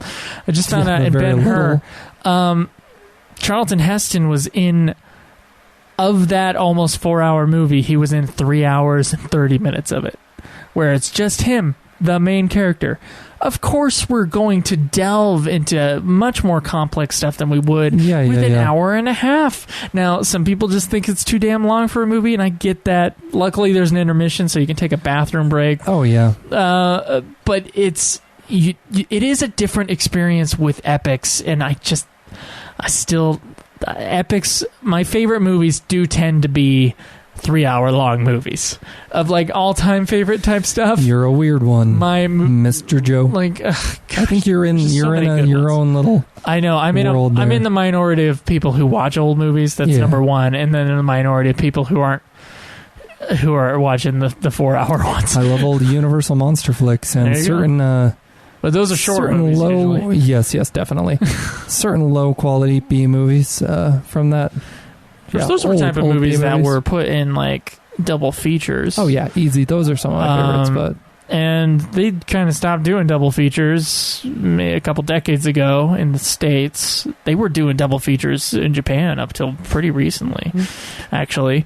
But double features are great where you have two short movies, but it would basically be like put your kids out on Saturday morning to go see a double feature. Yeah. Or they can go see the big epic in town that's 4 hours long. So... I don't know. I kind of miss it. This is a very cool, effecty part. So I think the only other time as the dove floats out of the body, and all of us when we watched this the first time, we're like, I think it's Mount what? Fuji. It is Mount Fuji. Yeah. So and then he makes Mount Fuji erupt and basically take revenge on all the soldiers that caught his soldiers and fought against him. And there's some really good Rodan-esque lava effects going on. I still don't know how they did it. I thought it was like red oatmeal or something like that, but that effect wasn't that great. But there are really great effect shots of the lava rolling down the hill, and it's pretty it's pretty well done. It like has the right consistency. Yeah, and it's on fire the whole time. Actually, the effect is actually on fire of whatever he used for the lava. I think there's one effect where the lava's going down, and then another optical effect where they're putting flames on top of it. But it is very effective, and it looks really good. Okay, I swear there are shots where it's just on fire, but you may be right. Fire engulfing all of these treacherous dudes. And of course, all these shots are like huge, crazy shots. Yeah, the wide shots of the men actually running down a mountain, and often they're They're overlaying the effect of the dove, which is really just like a white smear on the camera that's animated. That is what Mifune is now. He has transcended. Yeah. He's transcended into a dove. I think, what is it, John Woo? I think John Woo would be proud of this. Sure. Of this movie. Oh, yeah. Doves. Drew, have you seen Face Off? I have not, but I know of the doves scene. That is the best dumb movie of all time. It's so good. Combine the overacting of John Travolta with the overacting of... It's amazing. I'm not kidding you. I gave that movie 5 stars on Rotten Tomatoes. And here's why. Because it doesn't matter how stupid that movie is. It's great. So fun to watch. And it's not like I'm laughing at the movie either. It's just freaking fun, okay? All right, I love Face Off. I'm not gonna lie, I love that movie. Just on an aside here, it was James. The one that we were talking about was James Wan. We were wondering what his name was, right? It was either you and me, or me and Anthony. We were like, Wan. He's the guy who did Lights Saw? Out, Insidious. Didn't he do Saw? I don't believe so. I thought that was James Wan. Perhaps, I don't know. Yeah, we were getting John Woo and James. Actually. Oh yeah, yeah. One of. I've never seen that always happens with horror, big horror franchises. At least the first one is really good. I'm just wondering, Drew, if there's ever any big Japanese epics like this. Obviously, this movie was successful. Oh, Joe, and the 7 that we're gonna watch after the 6 more we have. I hope we hit a few more. I really don't, because I never want to do a commentary over an epic ever again. A commentary over 3 hours long ever again? Drew, come on. No. That's great. Never again. You're welcome for this long podcast. Yeah, you are welcome for this long podcast. I think we only have 2 more minutes left in the movie, too. Please. Anyway. I'm regaining some energy here at the end, just knowing it's about to end. And it is 1,000,000 degrees in here. Easy. I'm so ready to end this. Anyway, I do love the epic. I don't love doing a commentary over the epic. I gotta say. I think you're telling me you don't want to do an epic podcast after this? It's okay. You know what? The page, it's the same. We basically did 2 Godzilla movies in one here. Don't worry, Patreon donors. We're only charging you for one episode. It's only one episode. But the next one, is it not the Mysterians, Joe? I don't think it is. I think it's that other robot movie that you have in there. That's the Mysterians. I believe it is the Mysterians. Is it Mysterians? I don't remember. I don't want to say right now in case we're wrong. Also, that actress, the actress in the sub-love plot is really cute. Oh, he did survive. Okay. That's crazy. Mifune's subordinate survived and tells everyone. It's a little campy, a little cheesy when he tells everyone, "Come, everybody, see Mifune." Okay. Are you ready for my epic film recommendations? Do it. I said most of them already. Here's what I would say about 10 Commandments if you haven't seen the 10 Commandments. Yeah. First off, it is overacted like crazy. Well, you got Charlton Heston in there. It does have Charlton Heston as the lead. Here's the thing. I've seen Charlton Heston really good, and I've seen Charlton Heston kind of bad. Now, the 10 Commandments is so epic, and it has so many incredibly famous sequences in it that it's like one of the greatest films of all time. But also, it hasn't aged well, mostly in the performances and how long the melodrama is in the first half of the movie. That it's also one of the worst movies of all time. So you're looking at both with 10 Commandments. Well, you're really making me want to see the film. I do highly recommend. Well, you got to see it because there's so much classic shit in there that you just got to see the movie. It's just gotta, in order for you to be part of the culture, you just got to see the movie. Ben-Hur, I would recommend wholeheartedly, and that does have Charlton Heston in it. It has an amazing chariot race sequence in it that's very famous. Yeah. Gone with the Wind, I think a lot of people say it's too long. I think it's a really good movie, and it's beautifully shot. The first fully color Hollywood movie, and it is gorgeous and really well done. You can keep going on, but just quickly cut you off. Final shot of the film: Mifune's dove flying off to the heavens, which we saw at the beginning of the film. And then full circle and then into the film. I would also recommend Ran, which is Kurosawa's 1985 masterpiece. Ran spelled R-A-N. R-A-N. That's right, and I believe Kurosawa, it means chaos. Ran. Oh, that's cool.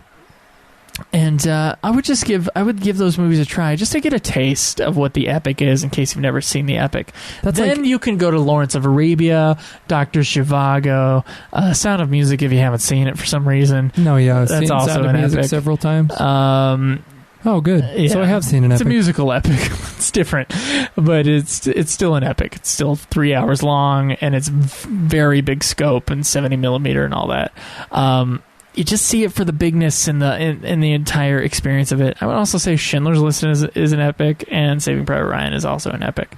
So those are newer ones that people will probably find easier in one way and then not easier in another, because you are watching Schindler's List. Yeah, which is a tough watch.